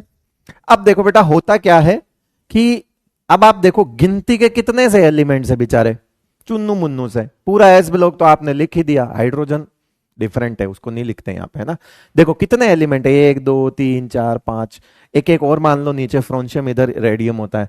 बट ठीक है, वो पूछे नहीं जाते हैं क्योंकि वो रेडियो एक्टिव है, तो उनकी साइज वगैरह पढ़ना हमारे लिए पॉसिबल नहीं हो पाता, इसलिए उनको इंक्लूड ही नहीं करते। एक दो तीन चार पांच, यूं मान के चलो चुन्नू मुन्नू से 10 एलिमेंट है, 10 एलिमेंट में आपका पूरा एस ब्लॉक खत्म हो गया। तो एग्जामिनर को क्या लगता है कि 10 एलिमेंट ही तो है, मैं तो इनको मिक्स करके दूंगा। उसने बनाया मैशअप। उसने क्या बना दिया? मैशअप। अब आपको अगर वो ग्रुप वाइज पूछे, कोई एक्सेप्शन नहीं है। आपको ऐसे पूछे, फिर भी कोई एक्सेप्शन नहीं है। अगर वो ग्रुप वाइज चलेगा, ऑब्वियसली हम जो जनरल ट्रेंड की बात करते हैं वो किसी एक पीरियड में एक बार करेंगे, तो ये रहा, कोई एक्सेप्शन नहीं है। पीरियड में भी कोई एक्सेप्शन नहीं है। और ग्रुप में भी हम एक ग्रुप की बात एक बार में करेंगे, यानी ऐसा तो है नहीं कि सबको मिक्स करके बात कर लेंगे। लेकिन यहां पर एलिमेंट्स इतने कम हैं कि जनरली क्या किया जाता है कि इनको मिक्स करके पूछे, कह रहे मैशअप बनाऊंगा। एग्जामिनर के आ जाती मौज, मौज आती है और उसे लगता है कि यार मैशअप कराऊंगा। अब मैशअप जो होता है बेटा वो वैल्यू बेस्ड होता है। अगर आपको ये सारे मिला मिक्स करके दे दे, मिक्स करके कैसे दे दे कि या तो सिर्फ इनकी साइज पूछे, हमें कोई दिक्कत नहीं, नो एक्सेप्शन, या सिर्फ इनकी साइज पूछे, नो एक्सेप्शन। लेकिन मान लो 3 इधर से दे दिए, 4 इधर से दे दिए, अब क्या करोगे? या 2 इधर से दे दिए, 2 इधर से दे दिए, अब क्या करोगे? सर ये तो गड़बड़ हो गई सर, इधर उधर दोनों के मिला के पूछ लिए। तो उसके लिए वो डेटा बेस्ड है, लेकिन वो इतना कॉमन है कि वो पूछ लिया जाता है। कॉमन क्यों है? कि हर कोई ये सोचता है कि यार इतना तो पढ़ा ही दिया होगा ना, इतना तो पढ़ाई दिया होगा। तो इसलिए यहां पर हम एक डेटा बेस्ड चीज को एक ट्रिक से याद करने वाले हैं, है ना? कि साइज ऑर्डर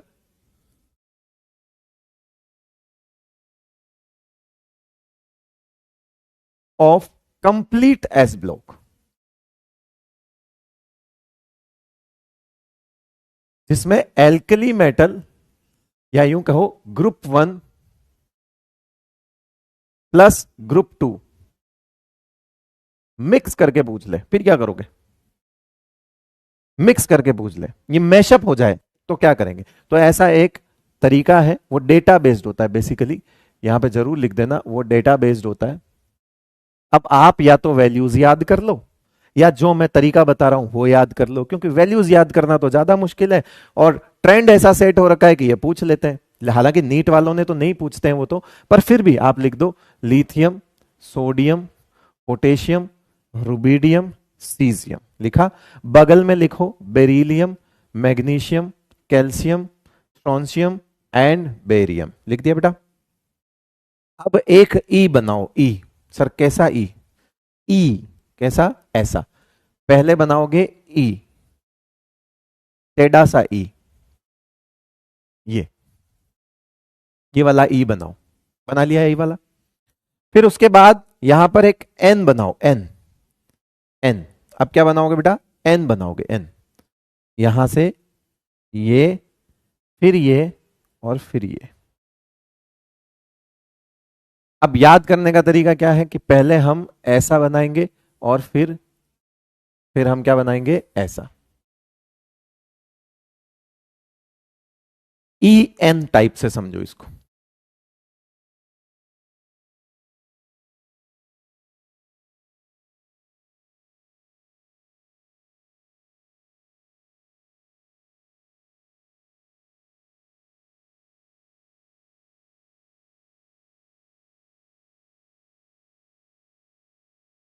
कह रहा ई नहीं, एम बनाओ।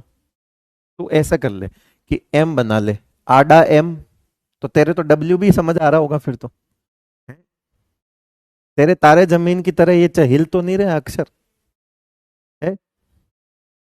तारे जमीन वाले की तरह ऐसा तो नहीं हो रहा है तेरे की मैं यहाँ एस, तेरे को ये घूम रहा हो कुछ ऐसा, कुछ ऐसा, कुछ वो कोई सी बीमारी बताई थी, वो तो नहीं हो रहा तेरे? अब बता ले दरअसल ऐसा कुछ हो रहा है क्या कि डब्ल्यू भी है, वी भी है? रीजनिंग का सवाल हो गया सर, बताओ इसमें कितने स्क्वायर हैं, बूझो तो जाने।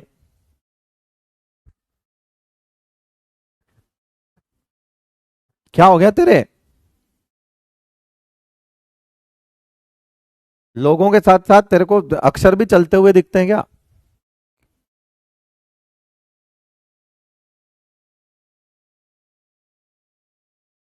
ले, अब इसका अगर फाइनल ऑर्डर लिखना है तो ये तो है मिनिमम और ये तुम्हारा है मैक्स। तो अब इसका ऑर्डर कैसे लिखोगे?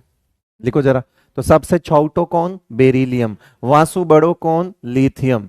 और वासु बड़ो कौन? मैग्नीशियम। वासु बड़ो कौन? सोडियम। वासु बड़ो कौन? कैल्शियम।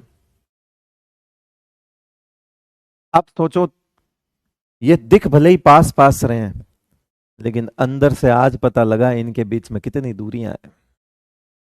सोचो, मतलब वैसे तो ये इंक्रीज ही हो रहा है, माना कि इसकी साइज अगर 10 है तो इसकी 12 है, तो इसकी आप तो सोच रहे होगे कि 15 होगी, लेकिन इसकी 15 नहीं है, इसकी 15 नहीं, क्योंकि 15 वहां गया होगा। सोचो 12, 15 वहां गया होगा, लिखना नहीं है, ये लिखना नहीं है बेटा, है ना? एग्जाम्पल के लिए ये वैल्यू मत लिखना 10, 12, 15। मैं समझा रहा हूं आपको कि माना कि इसकी वैल्यू है 10, इसकी वैल्यू है, इसकी वैल्यू है 12, चलो इसको इसकी 12 कर लो, इसकी 12 कर लो, इसकी कर लो 13 कर लो, ठीक है? ये इससे बड़ा हो गया। अब आप सोच रहे थे कि ये 15 हो जाए, लेकिन 15 तो यहां है, 15 तो यहां है, 15 यहां है, मान लिया 15 यहां है, मान लिया 17 यहां है ना, मान लिया ये 20 मान लिया, यहां आके देखा पता पड़ा ये 25 हो रहा, ठीक है? फिर वापस से मान लिया ये चलो 30 हो गया, ये 35 हो गया। अब समझो मेरी बात को, इसको एक बार के लिए छोड़ दो, भूल जाओ इसको, इसकी तरफ मत देखना, ठीक है? यहां 5 लिख दो, इसकी तरफ मत देखना, नहीं देखना। अब इसको देखो 10, 13, 25, 30, 35, अगर आप सिर्फ इस ग्रुप को कंपेयर करोगे तो आप ऑर्डर तो यही लगाओगे ना। अरे भाई आप इस ऑर्डर में ये थोड़ी बोलोगे कि 13 से 25 बहुत बड़ा है। तो आप, लेकिन आप ये नोट करो अब कि जब हमने इसको पूरे को उठा के देखा तो हमें एक राज की बात पता चली। हमें एक राज की बात पता चली, और वो राज की बात क्या थी कि सोडियम और पोटेशियम में वॉल्यूम का बहुत गैप है, साइज का बहुत बड़ा गैप आ जाता है। क्यों? क्योंकि हम जब एक साथ कंपेयर कर रहे हैं तब हमें पता चला कि सोडियम और पोटेशियम के बीच में यूं मान लो ये तीन तीन एलिमेंट बैठे हैं, उतना बड़ा ब्रैकेट है। अगर आप सिर्फ वो कंपेयर करोगे तब ऑर्डर में तो कोई दिक्कत आएगी नहीं, और वो हम पीछे कर चुके हैं कि नो एक्सेप्शन, कि भाई ठीक है बढ़ाई तो है, अरे 13 से 25 हो या 13 से 15 हो क्या फर्क पड़ता है, बढ़ाई है वो तो। लेकिन वाकई में पता चला कि वो 13 से 15 का केस था ही नहीं, वो तो 13 से 25 का केस था। मतलब साइज बढ़ी लेकिन बहुत बड़ी। तो मतलब इसमें और इसमें बहुत बड़ा गैप होता है, इसमें और इसमें बहुत बड़ा गैप होता है। ये अब हटा देना बेटा, ये 25 30 35 ये खाली दिखाना है, और इसको मैं काम में लूंगा। अभी ये गैप मैंने क्यों बताया, इसका भी अपन काम में लेंगे।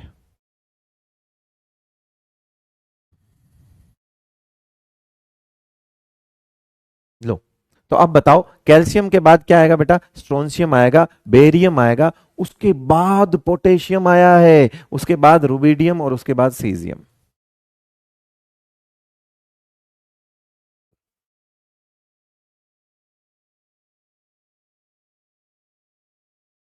लैपटॉप सैमसंग है। चलो, तो आपके पास ये ऑर्डर। अब एक देसी जुगाड़, MDJ, same trick can be, वैसे तो ये आपका काम का नहीं है पर ठीक है, applied for their respective ions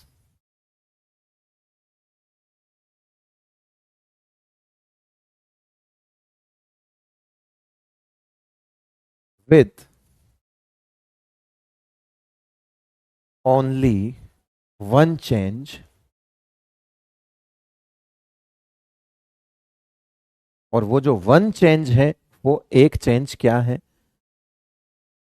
and that is, यहां देखो लिथियम और मैग्नीशियम में कौन बड़ो, नॉर्मल में देखो लिथियम और मैग्नीशियम में कौन बड़ा, नॉर्मली बोला लिथियम और मैग्नीशियम में कौन बड़ा, जल्दी बताओ, लिथियम और मैग्नीशियम में कौन बड़ा, ये बड़ा। लेकिन बस जब आप इनके आयंस की साइज लिखोगे ना, ये मैं आपको एक्स्ट्रा दे रहा हूं, कोई नहीं पूछेगा आयंस की साइज एक साथ, बट अगर पूछ भी ले तो तुम वो होगे जो कर लोगे। किसी को कुछ नहीं छेड़ना, इसको वहां और इसको यहां पटक देना आयंस के केस में। तो आयंस, लिथियम का आयन तो बेटा +1 होता है, तभी मैंने रेस्पेक्टिव आयंस लिखा है। और तुमको पता होना चाहिए कि ये सब तो +1 वाले हैं और ये सब +2 वाले हैं।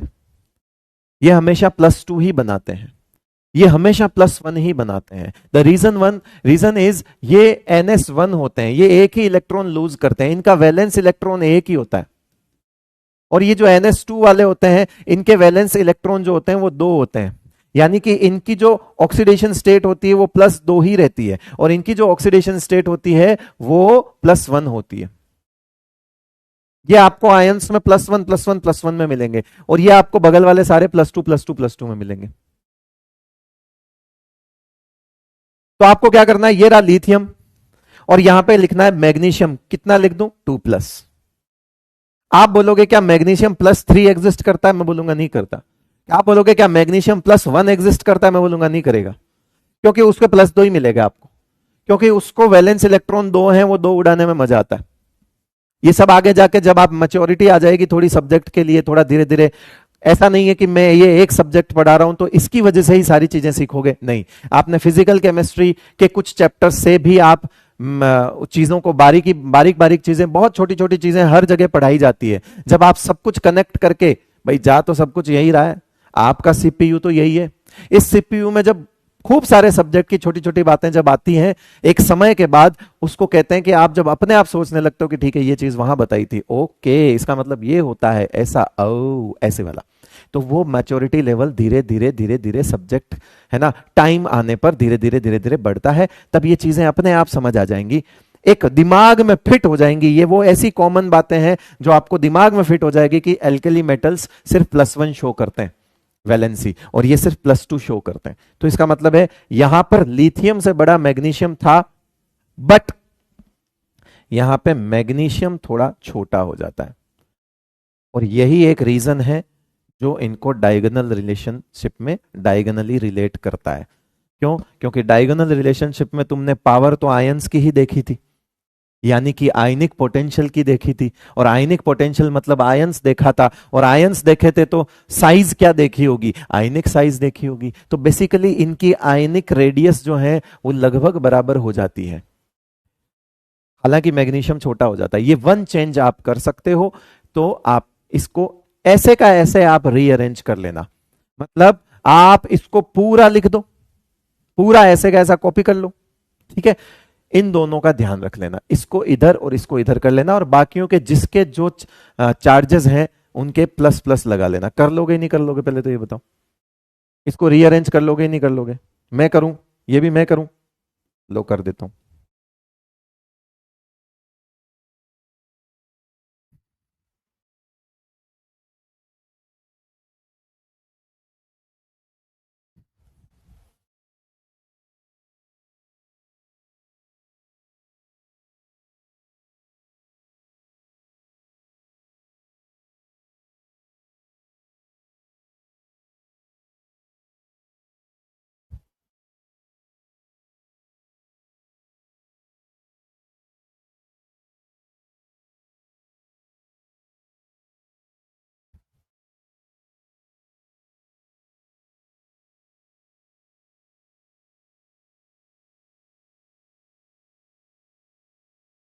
बस करना कुछ नहीं है, इनके अब लगाओ चार्जेस, लगा लो भाई चार्जेस। ये 2+, ठीक है, इनको हमको रीअरेंज करना पड़ेगा, यही एक चेंज था जो हमें करना है, कर लो फिर। ये हो गया मैग्नीशियम 2+, और ये हो गया लिथियम +1, उल्टा हो जाएगा, ये +1 है ही, ये 2+ हो जाएगा, ये 2+ हो जाएगा, ये 2+ हो जाएगा, पोटेशियम है तो +1 हो जाएगा, +1 +1।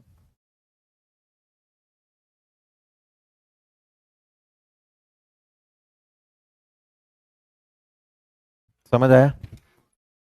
बच्चे कह रहे हैं चाय पिलाओ भाई। राजकुमार, चाय पिया दे, चाय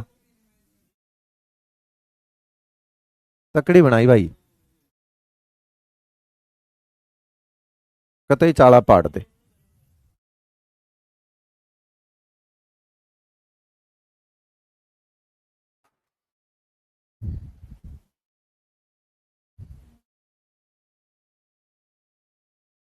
करेक्ट है भाई?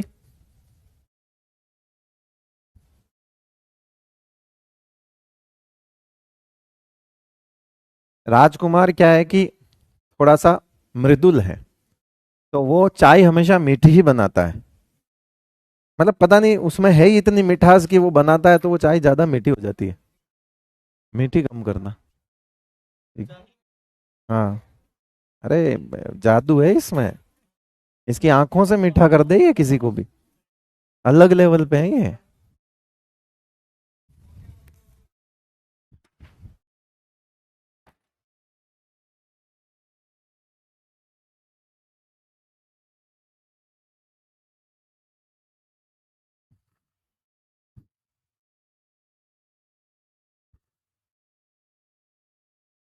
नहीं, बहुत प्यार से बात करता है वो, बहुत प्यार, मतलब तो इस वजह से बोला मैंने कि इतना प्यार है कि वो प्यार चाय में दिखा देता है वो।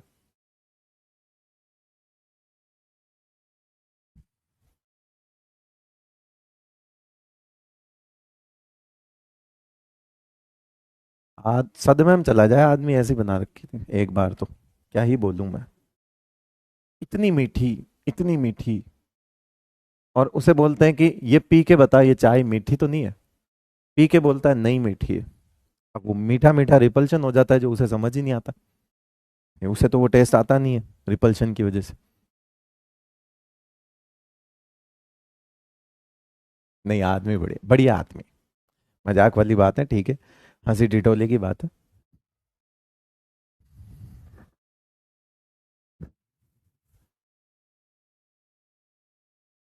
चलो, पी ब्लॉक की बात करते हैं।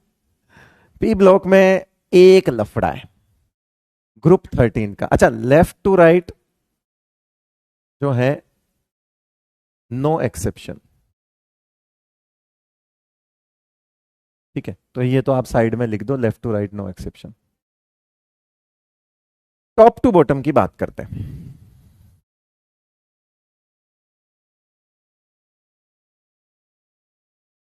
और इसमें बात करते हैं सबसे पहले group number 14 to 18, no exception.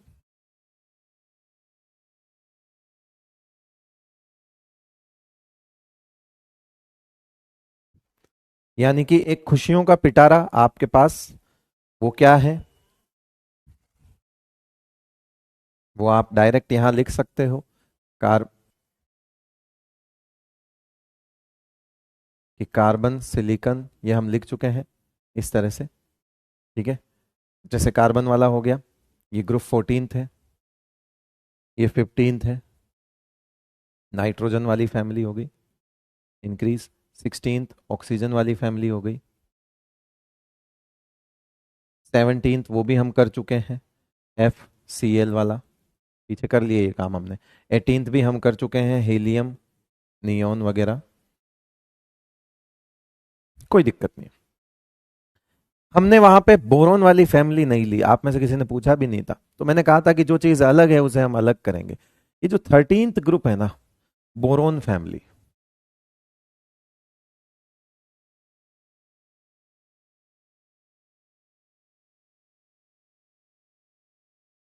राजकुमार की एक खास बात बताऊं तुमको। राजकुमार इतना बर्फ है, बर्फ वो, मतलब इतना न्यूट्रल और इतना ठंडा आदमी है ना, आप कितने ही गुस्से में चले जाओ, उस बंदे का फेस हमेशा ऐसे रहता है। और मुझे उस बंदे की सबसे खास बात और सबसे अच्छी बात वही लगती कि वो हमेशा ऐसे रहता है। उस पर आप कितना आ गए राजकुमार जी, लो राजकुमार, थैंक यू राजकुमार जी।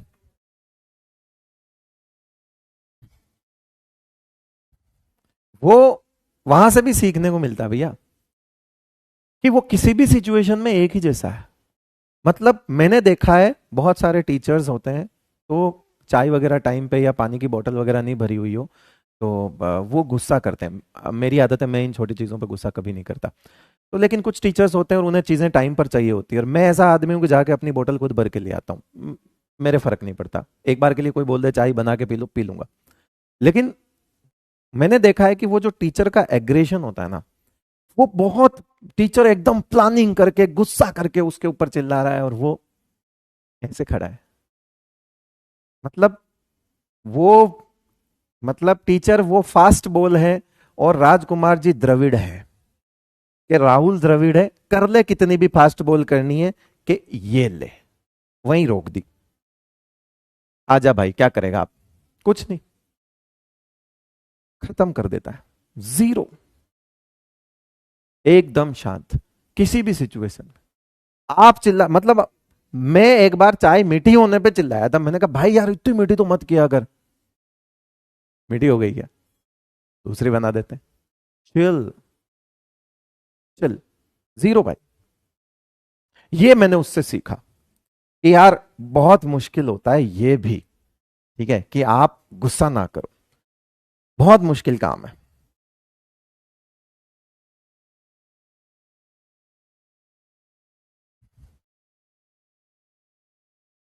बहुत मुश्किल। मुझे भी हद आता है गुस्सा, कोई अगर खुद की तारीफ कर रहा है।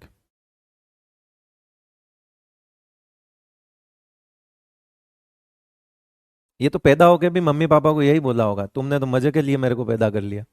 ये नेगेटिव ही ढूंढता है। शर्माने की जरूरत नहीं है, बायो के स्टूडेंट हो, प्रोसेस तुमको भी पता है। ये नेगेटिव ही ढूंढता है। ये पॉजिटिव ढूंढ ही नहीं सकता। एक कमेंट कर रहा है उसकी बात कर रहा हूं मैं।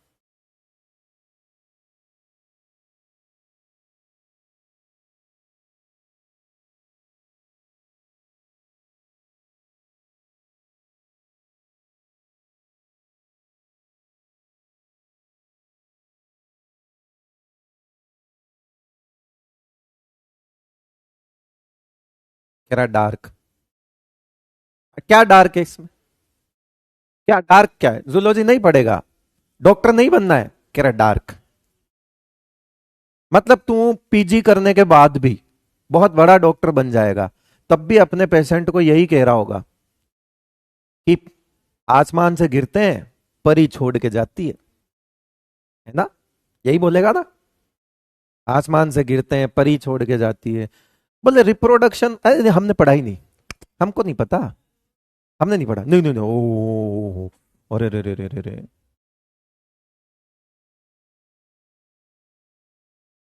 बायो का स्टूडेंट है, ऐसे बोलेगा क्या? जो है वो है, जो सच है वो सच है। कैसी शर्म? इसमें शर्म क्यों? कुछ टॉपिक ऐसे हैं जिस पे बात क्यों नहीं करते? गलत क्या है उसमें? हाँ, एक उम्र के बाद करो, और तुम्हारी उम्र अब हो चुकी है।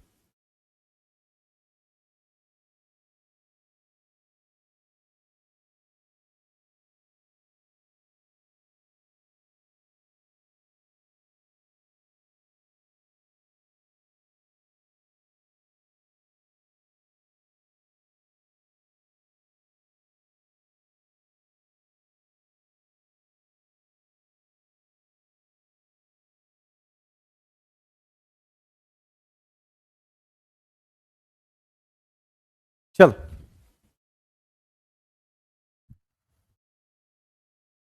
तो बोरोन फैमिली में क्या होता है? उल्टा लफड़ा चलता है। ये बोरोन, ठीक है, फिर आता है आपका एल्यूमिनियम, फिर आता है आपका गैलियम, फिर आता है आपका इंडियम, और फिर आता है आपका थेलियम। देखना बेटा, most important question for the NEET, most most important NEET में के लिए बहुत इंपॉर्टेंट है बोरोन फैमिली। क्योंकि वो गए भाड़ में, क्योंकि वो तो सब भी पता है कि इसका तो याद करना नहीं है। उनको पता है कि ये तो इस बात से ही याद हो गए हैं कि टॉप टू बॉटम साइज बढ़ती है। वो तो मजे तुम्हारे यहां लेगा ना कि यहां रीजन है कुछ। वो रीजन क्या है वो हम जानेंगे। पहले साइज बढ़ा, बोले सही बात है, फिर हो गया कम, बोले है, ओ हो, फिर तो चलो नॉर्मल है। तो बताओ इसमें जो एबनॉर्मल चीज है वो क्या है? इसमें जो एबनॉर्मल चीज है वो ये है। इसमें जो एबनॉर्मल चीज है वो क्या है कि गैलियम की साइज छोटी क्यों हो गई, जबकि ये तो टॉप टू बॉटम है। क्या ऐसा लफड़ा हो गया कि गैलियम महाराज जो है वो छोटे हो गए? ऐसा क्या हुआ कि गैलियम छोटा हो गया? The reason is transition contraction. तो जो गैलियम को, जब आपने गैलियम का पोस्टमार्टम किया, तो इस पोस्टमार्टम से आपको पता चला कि गैलियम का इलेक्ट्रॉनिक कॉन्फ़िगरेशन जो होता है वो होता है, हमने इलेक्ट्रॉनिक कॉन्फ़िगरेशन करा है, ये सेकंड पीरियड है, ये थर्ड पीरियड है, ये फोर्थ पीरियड है। फोर्थ पीरियड में एसडीपी होता है, यानी कि 3d10 है ना, 4s2 और 4p1 इसका कॉन्फ़िगरेशन होता है। आप देखिए, आपने लिखे हुए हैं, ठीक है। तो मुझे बताओ कि ये जो डी के 3 इलेक्ट्रॉन अंदर की शेल में है, 10 3d electrons have poor sigma, है पुअर सिग्मा। इसकी वजह से जेड इफेक्टिव थोड़ा ज्यादा बढ़ता है, जेड इफेक्टिव इंक्रीज होता है, और कॉन्ट्रैक्शन इंक्रीज होता है, और उसको बोलते हैं ट्रांजिशन कॉन्ट्रैक्शन। और इसकी वजह से, कॉन्ट्रैक्शन इंक्रीज होने की वजह से साइज क्या होती है बेटा? डिक्रीज हो जाती है, और इसको बोला जाता है ट्रांजिशन कॉन्ट्रैक्शन। क्या बोला जाता है इसको? Transition contraction. किसी को कोई दिक्कत? पहली बार ऐसा हुआ, ऐसा पहली बार हुआ। सर एल्यूमिनियम में तो ऐसा नहीं था। एल्यूमिनियम का कॉन्फ़िगरेशन देखोगे तो एल्यूमिनियम का कॉन्फ़िगरेशन है नियोन 3s2 3p1, पहली बार। और मैंने ये बताया भी था कि पहली बार ये 10 इलेक्ट्रॉन जब यहां से आप यहां स्विच करते हो, इसका एटॉमिक नंबर 5 होता है बेटा, इसका एटॉमिक नंबर 13 होता है, और इसका एटॉमिक नंबर 31 होता है। अब मुझे बताओ 13 से 31 के बीच में 21 से 30 तो आ ही जाएगा, और 21 से 30 जो है उसमें ये 3D भर रहा होता है, फ्रॉम स्कैंडियम टू जिंक, ये भर रहे होते हैं। तो मतलब आप जब एल्यूमिनियम को देख रहे हो तो 3D के 10 इलेक्ट्रॉन नहीं है। फिर आप जब गैलियम का कॉन्फ़िगरेशन देख रहे हो तो देखो ये 10 नालायक इलेक्ट्रॉन आ गए। अब ये नालायक इलेक्ट्रॉन की शील्डिंग क्या होती है बेटा? पुअर। अब शील्डिंग कम है तो जेड इफेक्टिव क्या होगा? बढ़ेगा। तो इसको कम करने के पीछे हाथ किसका है? एबनॉर्मली जेड इफेक्टिव का थोड़ा ज्यादा हो जाना, एबनॉर्मली। वो क्यों? क्योंकि यहां तक चल रहा, बोले 3s 3p, बोले ठीक है। अचानक से फोर्थ पीरियड में डी आ गया और वो भी भरा हुआ। क्यों? क्योंकि sp sp sdp, और उस sdp की वजह से वो जो d है उसकी वजह से शील्डिंग पुअर हुई, और शील्डिंग कम हुई तो जेड इफेक्टिव की वैल्यू पे असर आया, और वो असर इतना आया कि उसने साइज के अंदर कॉन्ट्रैक्शन ला दिया, और वो कॉन्ट्रैक्शन इतना आ गया कि हमारा ऑर्डर बदल गया। अब ऑर्डर बदल गया तो हमको ये ध्यान में रखना पड़ेगा। अब आप बोलोगे सर ऐसे तो फिर लेंथेनॉइड कॉन्ट्रैक्शन भी तो आना चाहिए, ये होता है 49, ये होता है 81, तो सर 49 और 81 के बीच में 58 टू 71 भी आ जाता है, यानी कि सर लेंथेनॉइड कॉन्ट्रैक्शन भी तो आना चाहिए, क्योंकि लेंथेनॉइड यहां बीच में आ जाएंगे। यहां पर अगर डी के 10 आ गए बीच में तो यहां लेंथेनॉइड भी तो आ रहे हैं सर। तो मैं बोलूंगा बेटा कि थेलियम में लग रहा होगा लेंथेनॉइड कॉन्ट्रैक्शन, लेकिन इतना नहीं लगा होगा, इतना नहीं लगा होगा कि ऑर्डर बदल जाए, इसलिए हम उसकी बात यहां नहीं करेंगे। जिस प्रॉपर्टी में करनी होगी मैं कर लूंगा, क्योंकि हमारे लिए फाइनली इंपॉर्टेंट क्या है? ऑर्डर। वो ये रीजन पूछेगा उल्टा होने का, और या फिर फाइनल ऑर्डर पूछेगा। तो बताओ क्या आप इसका फाइनल ऑर्डर बता सकते हो बेटा?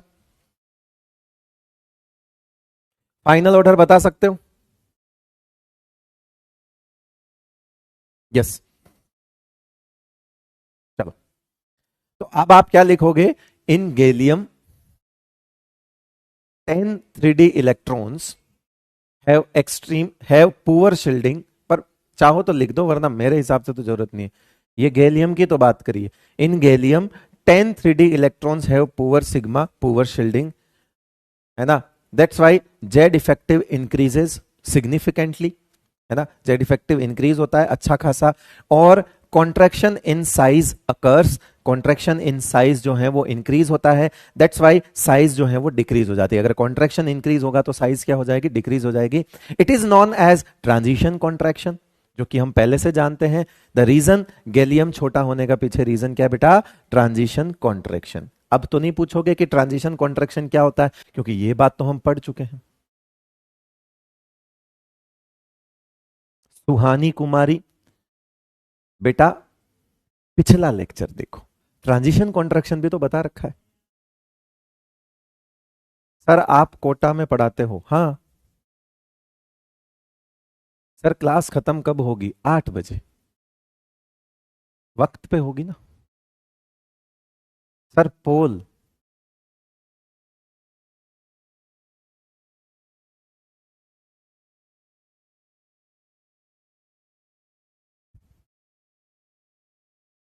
चलो,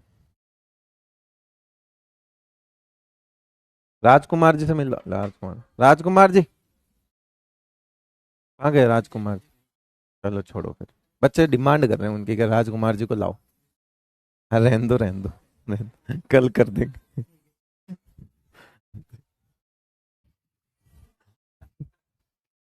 राजकुमार जी अभी नीचे भी स्टाफ हैं, उनको चाय देने गए हैं, इसलिए राजकुमार जी को हम कभी और दिखाएंगे।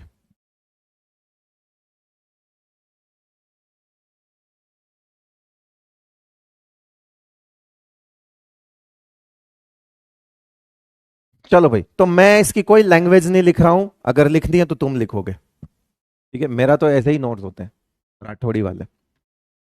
देखो बेटा, अब डी एंड एफ ब्लॉक की साइज जो होती है ना, वो हमारे वैसे तो सिलेबस में देखो 11th क्लास में उसको पढ़ाने का कोई तुक नहीं है, लेकिन हम ब्लॉक वाइज पढ़ा रहे हैं तो मैं तो पढ़ाऊंगा। लेकिन जितना मैं पढ़ाऊं डेटा बेस्ड है पूरा, है ना? पूरा डेटा बेस्ड है, जो जो पढ़ाऊं वो कर लेना। Left to right only for, काम की वही है 3D सीरीज, और वो होती है आपकी स्कैंडियम टू जिंक वाली जो सीरीज होती है उसे 3D सीरीज बोलते हैं। डेटा बेस्ड होता है ना, डेटा बेस्ड होता है। पहले जो है वो स्कैंडियम, टाइटेनियम, वेनेडियम, क्रोमियम तक साइज डिक्रीज होती है, उसके बाद मैंगनीज बड़ा होता है, उसके बाद आयरन, कोबाल्ट और निकल ये लगभग सेम होते हैं, उसके बाद कॉपर और जिंक वापस से बड़े होते हैं। आप बोलोगे ये सब क्या है, तो ये बेटा सब कुछ डेटा बेस्ड है। क्या है, डेटा बेस्ड। लेकिन ये 3D सीरीज इतनी इंपॉर्टेंट है कि पूछ लिया जाता है नीट में। हालांकि 12th क्लास में ये D&F ब्लॉक में वापस पढ़ाता हूं मैं, है ना, लेकिन मेरी आदत है मैं 11th में भी लिखवा देता हूं, तो इसीलिए इसको हाँ टेस्ट वगैरह में देने से मैं बचता हूं कि ठीक है यार नहीं देते हैं, 12वीं क्लास की चीज है। लेकिन हाँ नोट्स में होनी चाहिए, क्योंकि 12th में अलग से कोई पीरियोडिक टेबल तो चैप्टर पढ़ाएंगे नहीं, तो D&F ब्लॉक में जरूर बताएंगे ये चीज। तो यहां से यहां तक जो है वो जेड इफेक्टिव ज्यादा होता है सिग्मा से, इसीलिए साइज जो होती है वो क्या होती है बेटा, डिक्रीज। वैल्यूज है जेड इफेक्टिव और सिग्मा की आपस में वैल्यूज कंपेयर की गई है। तो सर ये क्या है, तो ये जो होती है मेटेलिक, इसका जो होता है वेरी लूज पैकिंग एफिशिएंसी, है ना, ये D5 स्टेबल कॉन्फ़िगरेशन होता है बेटा। ये आपको समझ नहीं आएगा, loose packing efficiency in metallic lattice. तो आर इंक्रीज होगा तो साइज क्या हो जाएगी, इंक्रीज हो जाएगी। वो जो लैटिस होता है ना उसमें ये लूज होते हैं। लूज कब होंगे, जब इनके बीच में क्या होगा बेटा, गैप ज्यादा होगा। वो मेटेलिक लैटिस जो हमने बढ़ाया ना, तो ये क्या करना चाहता है, ये स्टेबल कॉन्फ़िगरेशन है, तो बॉन्डिंग में पार्टिसिपेट कम करते हैं इलेक्ट्रॉन। और जब इलेक्ट्रॉन कम पार्टिसिपेट करेंगे तो यहां पर घूमने वाली वजह अगर कम होगी, इलेक्ट्रॉन ही तो हड्डी था, अब तुम हड्डी कम डालोगे तो डॉग जो है वो डॉगी पास नहीं आएंगे। तो जितनी वजह बढ़ाओगे यहां बीच वाली स्पेस में, जिसको हमने वॉइड बोला था मेटेलिक रेडियस में, तो बताओ यहां पर D5 कॉन्फ़िगरेशन है, तो ये क्या करता है कि स्टेबल होने के चक्कर में अपने ये इलेक्ट्रॉन लूज नहीं करता, पार्टिसिपेट नहीं करवाता बॉन्डिंग में, लेस पार्टिसिपेशन है, मन नहीं है इसका। मैंगनीज मन, मैंगनीज से याद रखना मन, मैंगनीज मन, मन का मन ही नहीं है। किसमें मन नहीं है, बॉन्डिंग में ज्यादा मन नहीं है, मोह माया से ऊपर है। कहता है कि D5 स्टेबल कॉन्फ़िगरेशन हूं, मैं सेटल हो चुका हूं, मेरे को ज्यादा नहीं पड़ी, अब मैं अपना कॉन्फ़िगरेशन खराब नहीं करूंगा, हाफ फिल्ड स्टेबल कॉन्फ़िगरेशन हूं। तो इसके इलेक्ट्रॉन बॉन्डिंग में लेस पार्टिसिपेट करते हैं। अब जब इसका मन नहीं है बॉन्ड बनाने में, अब आप सोचो कि लोग बैठे हैं और आपस में जुड़ने का मन कम है, तो जाहिर सी बात है दूरियां ही ज्यादा होगी ना बेटा, तो इसलिए इनकी पैकिंग एफिशिएंसी लूज होती है। सॉलिड के अंदर ये पैक होते हैं, और पैकिंग एफिशिएंसी जब वो बिल्कुल पास होते हैं, वॉइड कम होते हैं, तो पैकिंग एफिशिएंसी ज्यादा होती है। और अगर वॉइड यानी कि जो बीच वाला स्पेस है वो ज्यादा हो तो पैकिंग एफिशिएंसी क्या होती है बेटा, लूज होती है। निहारिका कह रही है सिंगल रहना चाहता है, बिल्कुल निहारिका जी आप बिल्कुल सही सोच रहे हैं, ये सिंगल रहना चाहता है। ठीक है, तो डी ब्लॉक के अंदर सबसे हमेशा कभी भी आपको साइज पूछी जाएगी ना, मान लो कभी एग्जाम में भी सवाल आया, तो वो इसको कभी एक साथ नहीं पूछते, वो या तो यहां से पूछ लेंगे, वो या फिर यहां से टुकड़ा पूछ लेंगे जिसमें हम कह सकते हैं कि वैल्यूज देखने पे पता चलता है जेड इफेक्टिव सिग्मा एक जैसे हैं, फिर वो यहां से पूछ लेंगे कि भैया यहां सिग्मा थोड़ा ज्यादा हो जाता है जेड इफेक्टिव से, इस वजह से यहां साइज बढ़ना वापस शुरू हो जाती है। लेकिन एक वहम जो बच्चा पाल लेता है कि जिंक तो सबसे बड़ा था, नहीं है, इसलिए याद रखना, नोट लगा के लिख देना कि स्कैंडियम अभी भी बड़ा है जिंक से। ये एक वहम होता है ना कि भैया वहां जाते जाते जाते जाते अरे जिंक सबसे बड़ा था, नहीं जिंक छोटा ही है। इनफैक्ट जिंक की और मैंगनीज की साइज लगभग आसपास होती है।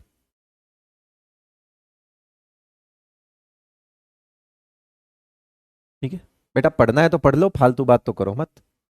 ठीक है। बात मान रहा हूं, अच्छे से पढ़ा रहा हूं, वो भी नहीं करना है इनको।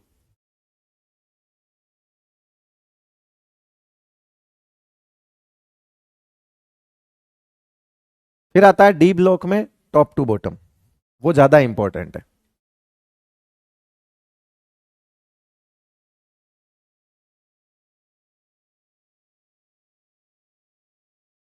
ये ज्यादा इंपॉर्टेंट है।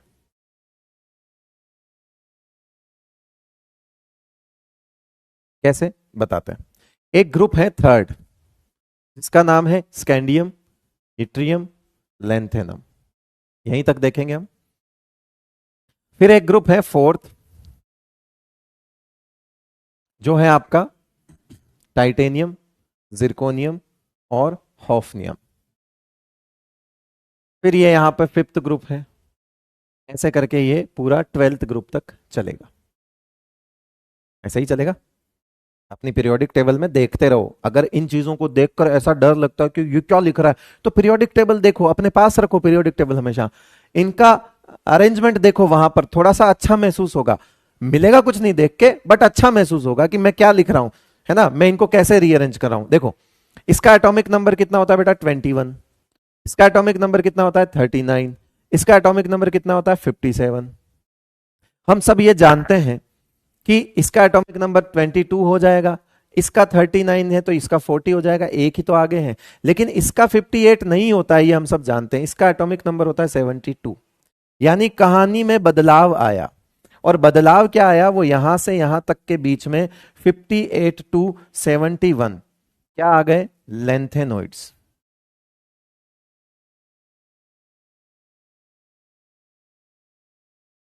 और लेंथेनोइड्स वो होते हैं इन which 4f subshells.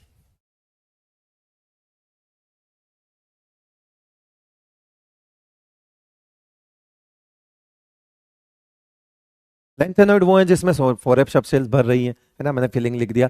In which 4f subshell is filling, है ना, progressively. Electrons are entering in 4f subshell progressively. यानी कि 4f1 से लेके 4f14 तक इसमें इलेक्ट्रॉन जा रहे हैं, लगातार इसमें इलेक्ट्रॉन भर रहे हैं। तो जब आप यहां से 72 पे पहुंचे, तो आपने देखा कि यार 72 वाला जो है ना, या इससे आगे अगर आप देखोगे, तो इससे आगे आगे आगे 73 आ गया, है ना, 73 आ गया। ठीक है, इससे आगे आप आओगे 74, ऐसे आगे चलोगे, लगातार ऐसे चलते रहोगे। तो आप पहले एक के लिए समझ लो। जैसे अगर आप इसका फॉर एग्जाम्पल, आप इसका वो ढूंढते हो, इसका क्या करते हो, इसका कॉन्फ़िगरेशन निकालते हो, तो इसके कॉन्फ़िगरेशन में आप देखोगे जीनोन आता है, फिर 4f14 आता है, जीनोन आता है, 4f14 आता है। ठीक है, उसके बाद क्या आएगा भाई, 5, ये 3D सीरीज, ये 4D सीरीज, ये 5D सीरीज। तो 5D क्या लिख दूं यहां, यहां लिखूंगा 6s। यहां तो आ जाएगा 2, यहां क्या आ जाएगा 2। देखो जोड़ लो, ये 54 प्लस 18, 54 प्लस 18, 54 प्लस 18, 72 हो गए क्या। अब मुद्दा यही है कि ये जो 4f14 है ना, इनका सिग्मा बहुत पुअर होता है, वेरी पुअर सिग्मा, जिसकी वजह से जेड इफेक्टिव इंक्रीज होता है। और जेड इफेक्टिव इंक्रीज होने से कॉन्ट्रैक्शन इन साइज इंक्रीज होता है। इसको और क्या बोल देंगे, साइज जो है वो डिक्रीज हो जाती है।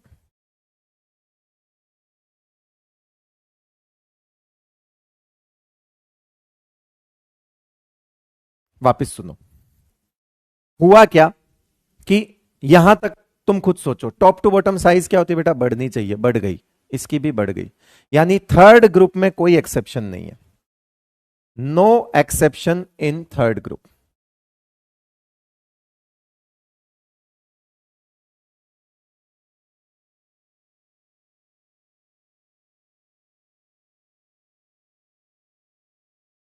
No exception in third group. बोला टॉप टू बॉटम साइज बढ़नी चाहिए, बढ़ती है। लेकिन प्रॉब्लम पता क्या आई? प्रॉब्लम कहां से शुरू हुई? प्रॉब्लम शुरू हुई कि टाइटेनियम से जिरकोनियम तो बड़ा हुआ, लेकिन जिरकोनियम और हॉफनियम बराबर हो गए।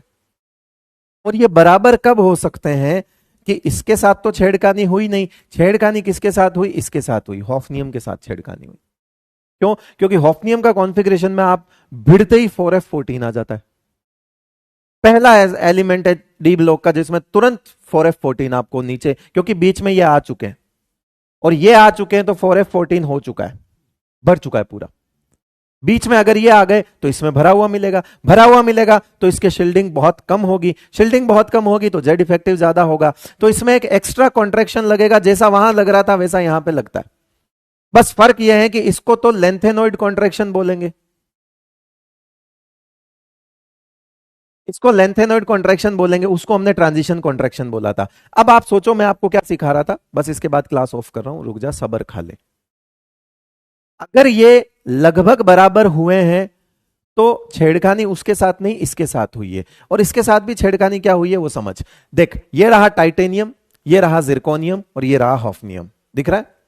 टाइटेनियम को भूल जा, ये जिरकोनियम, ये हॉफनियम है। हॉफनियम बड़ा होना चाहिए था, लेकिन हॉफनियम में क्या हुआ कि कॉन्फ़िगरेशन की वजह से, 4f14 की वजह से, f के वो 14 इलेक्ट्रॉन जिसकी वजह से सिग्मा कम हुआ, सिग्मा कम होने की वजह से जेड इफेक्टिव बढ़ा, जेड इफेक्टिव बढ़ने की वजह से कॉन्ट्रैक्शन लगा, कॉन्ट्रैक्शन लगने की वजह से इसकी साइज कम होती गई, कम होती गई, कम होती गई, कम होती गई, कम होती गई, कम होती गई, कम होती गई, कम होती गई, और यहां आ गई। अब ये दोनों बराबर हैं, पूरे बराबर नहीं, लगभग बराबर है। सेम नहीं, सिमिलर है। सेम में और सिमिलर में फर्क होता है। तो ये बड़ा होना चाहिए था, इसीलिए ये छोटा हुआ, तभी तो बराबर हुआ। उसका कुछ नहीं बेटा, वो नीचे नहीं आ रहा, ये ऊपर जा रहा है, मतलब इसकी साइज घट रही है। इसकी साइज क्या हो रही है बेटा? घट रही है, इसकी साइज छोटी हो जाती है।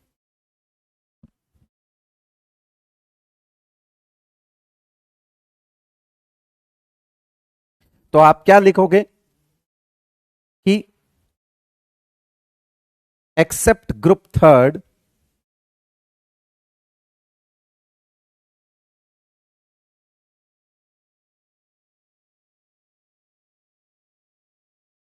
in D block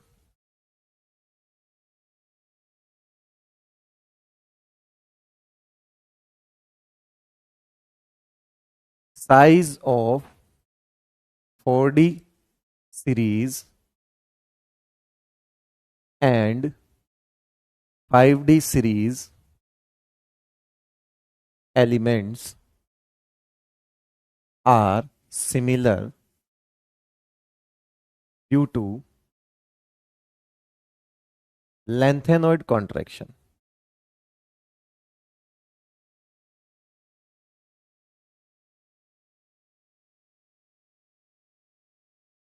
तो ये जो ग्रुप थर्ड है इसको हटा दो।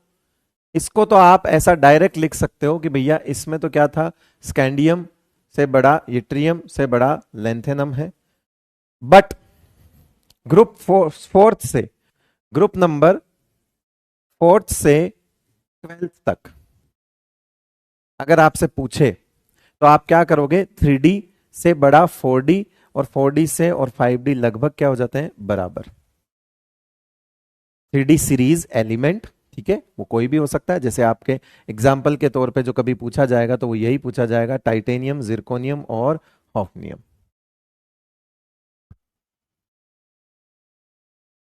और ऐसा 12वें ग्रुप तक चलता है, यानी आगे आने वाले सब में आप बाकी दो में रिलेशन ऐसा ही लगाओगे। 3D series, 4D series, 5D series, है ना? ये 3D सीरीज है, ये 4D सीरीज है, 5D सीरीज है, 3D सीरीज,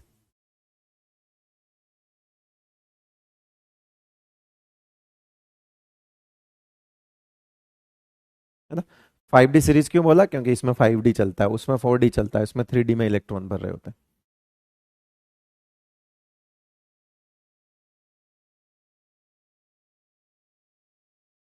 ग्रुप थर्ड में ये नहीं लगता। क्यों? क्योंकि ग्रुप थर्ड में कोई भी लेंथेनोइड कॉन्ट्रैक्शन है ही नहीं। बट इनमें क्या है? लेंथेनोइड कॉन्ट्रैक्शन है। और ये छोटे होके ऊपर वाले के बराबर हो जाते हैं। ये वैसे 12th क्लास का है। आप पूरे पीरियोडिक टेबल चैप्टर में जाओगे ना तो ये नहीं मिलेगा आपको। ये डी एंड एफ ब्लॉक जो 12वीं क्लास का चैप्टर है उसमें लिखी हुई बात याद रहेगा बेटा, वहीं पर ग्राफ वगैरह दिए हुए हैं। चलिए एक छोटा सा एफ ब्लॉक और बच रहा है, नहीं पढ़ाऊंगा, चिंता मत करो, कल ही पढ़ाऊंगा। सवाल करना चाहोगे? कुछ सवाल करना चाहो तो बताओ, फटाफट फटाफट। मैं तो होमवर्क देके जाऊंगा, वो सवाल जो एक आधा कोई अलग सा होगा वो जरूर कराऊंगा, बाकी वो सवाल तो मैं होमवर्क देके जाऊंगा। तो मेरे को सिर्फ 5 मिनट और दे दो, इससे ज्यादा सब नहीं लूंगा तुम्हारे, सिर्फ 5 मिनट। 5 मिनट में सारे, वो 3 दिन से लेके आ रहा हूं मैं सवाल, समझो बात को। पहला सवाल, ये एक तो इसको AL3+ कर देना है ना। क्या तुम ये होमवर्क कर सकते हो? कर लेना, और आंसर तो बिल्कुल भी मत पूछना। ये आइसो इलेक्ट्रॉनिक है और हम कर चुके हैं। आयनिक रेडियस कर लोगे? आयनिक रेडियाई का जेड इफेक्टिव के साथ क्या रिलेशन है? AIPMT 2004 में पूछा हुआ सवाल है, कर लेना डायरेक्ट नोट्स में। ये है आपका कैल्शियम मैग्नीशियम फॉस्फोरस। हाँ तो लेफ्ट टू राइट अरेंज कर लेना, होमवर्क है, लेफ्ट टू राइट अरेंज कर लेना, हिंट।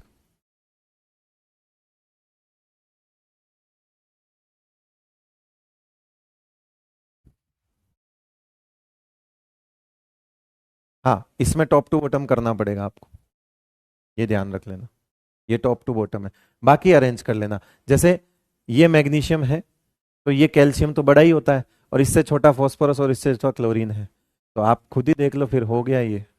लो अब कर लोगे, छोड़ो, आंसर कर लेना, ठीक है, आंसर जो भी हो वो देख लेना। तो मैग्नीशियम से बड़ा कैल्शियम होता है, और मैग्नीशियम फॉस्फोरस सल्फर ऐसे चलेंगे वो सेम पीरियड में, कर लेना। AIPMT 2010 में ये हो सकता। ये तो हमने कर लिया होमवर्क, नोट्स में ही है। AIPMT 2010 में फिर से आइसो इलेक्ट्रॉनिक पूछा था, देख लेना, हम कर चुके हैं। AIPMT pre 2011, identify the wrong statement. Atomic radius of the elements increases as one moves down the first group of the periodic table. Lithium वाले ग्रुप में ऊपर से नीचे आते हैं तो एटॉमिक रेडियस बढ़ती है, करेक्ट है। Atomic radius of the elements decreases as one move across from left to right in second period. कह रहा इसमें वो इनर्ट गैस को इंक्लूड नहीं किया गया है, नॉर्मल स्टेटमेंट है तो नॉर्मली समझना है। Amongst iso electronic species plus कम तो साइज कम, उल्टा हो गया है, तो प्लस ज्यादा तो साइज कम होती है, प्लस के तो इनवर्सली प्रोपोर्शनल होता है ना बेटा, ये गलत हो गया। Amongst the iso electronic species minus ज्यादा तो साइज ज्यादा, ये सही है। तो हमको पता है कि जो आयनिक साइज इनमें हमने पढ़ी थी, देसी जुगाड़ MDJ लगाया था, माइनस पे डायरेक्टली प्रोपोर्शनल और पॉजिटिव पे इनवर्सली प्रोपोर्शनल, ये हमने MDJ लगाया था, याद है? ये आंसर हो गया था, ये हो गया आंसर। इसका आंसर क्या हो जाएगा बेटा? C। ओके क्लियर है? इनकरेक्ट पूछा था, ये लो, कर सकते हो ये वाला, कर लोगे, कुछ भी नहीं है उसमें।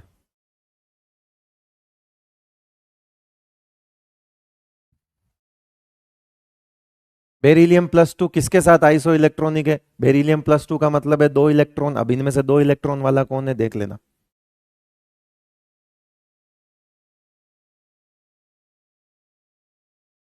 अब भी जस्ट बताया है, लगभग सेम कौन से होते हैं AIPMT 2015 में, ये 12th क्लास का सवाल है, लगभग सेम कौन से होते हैं, कर सकते हो।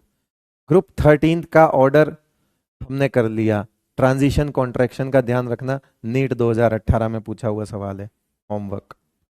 ये रिपीट हो गया सवाल, बार बार पूछ लेते हैं, NCERT एग्जाम्पलर में दिया हुआ है होमवर्क, ये NCERT एग्जाम्पलर का सवाल है, होमवर्क,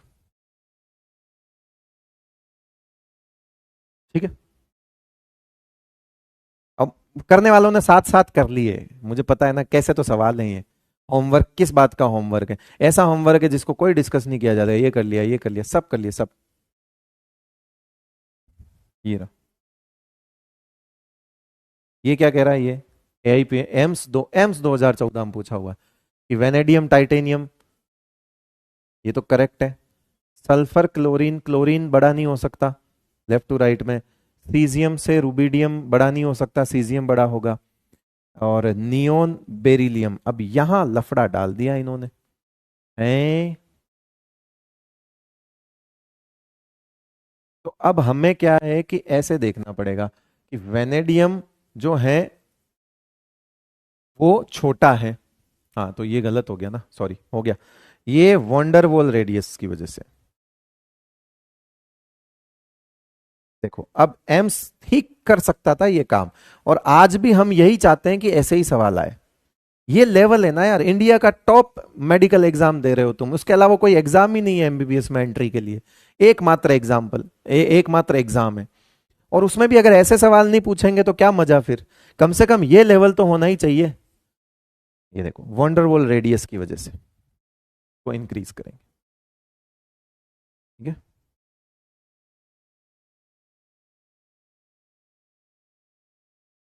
चलो हो गया भाई। और मॉड्यूल से होमवर्क दे के जाऊंगा मैं, तो इसको क्लास के बाद नोट कर लेना, फ्रॉम मॉड्यूल।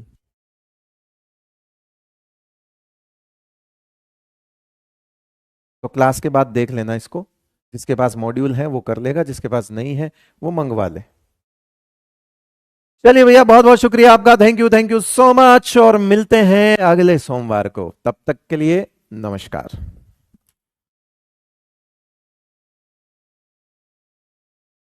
एंड करो, एंड करो, कैसे तड़प रहे हैं, है ना? 8 मिनट में इनके घर वाले बाकी सब खाना खा गए, इसके लिए तो खाना ही नहीं बचा होगा।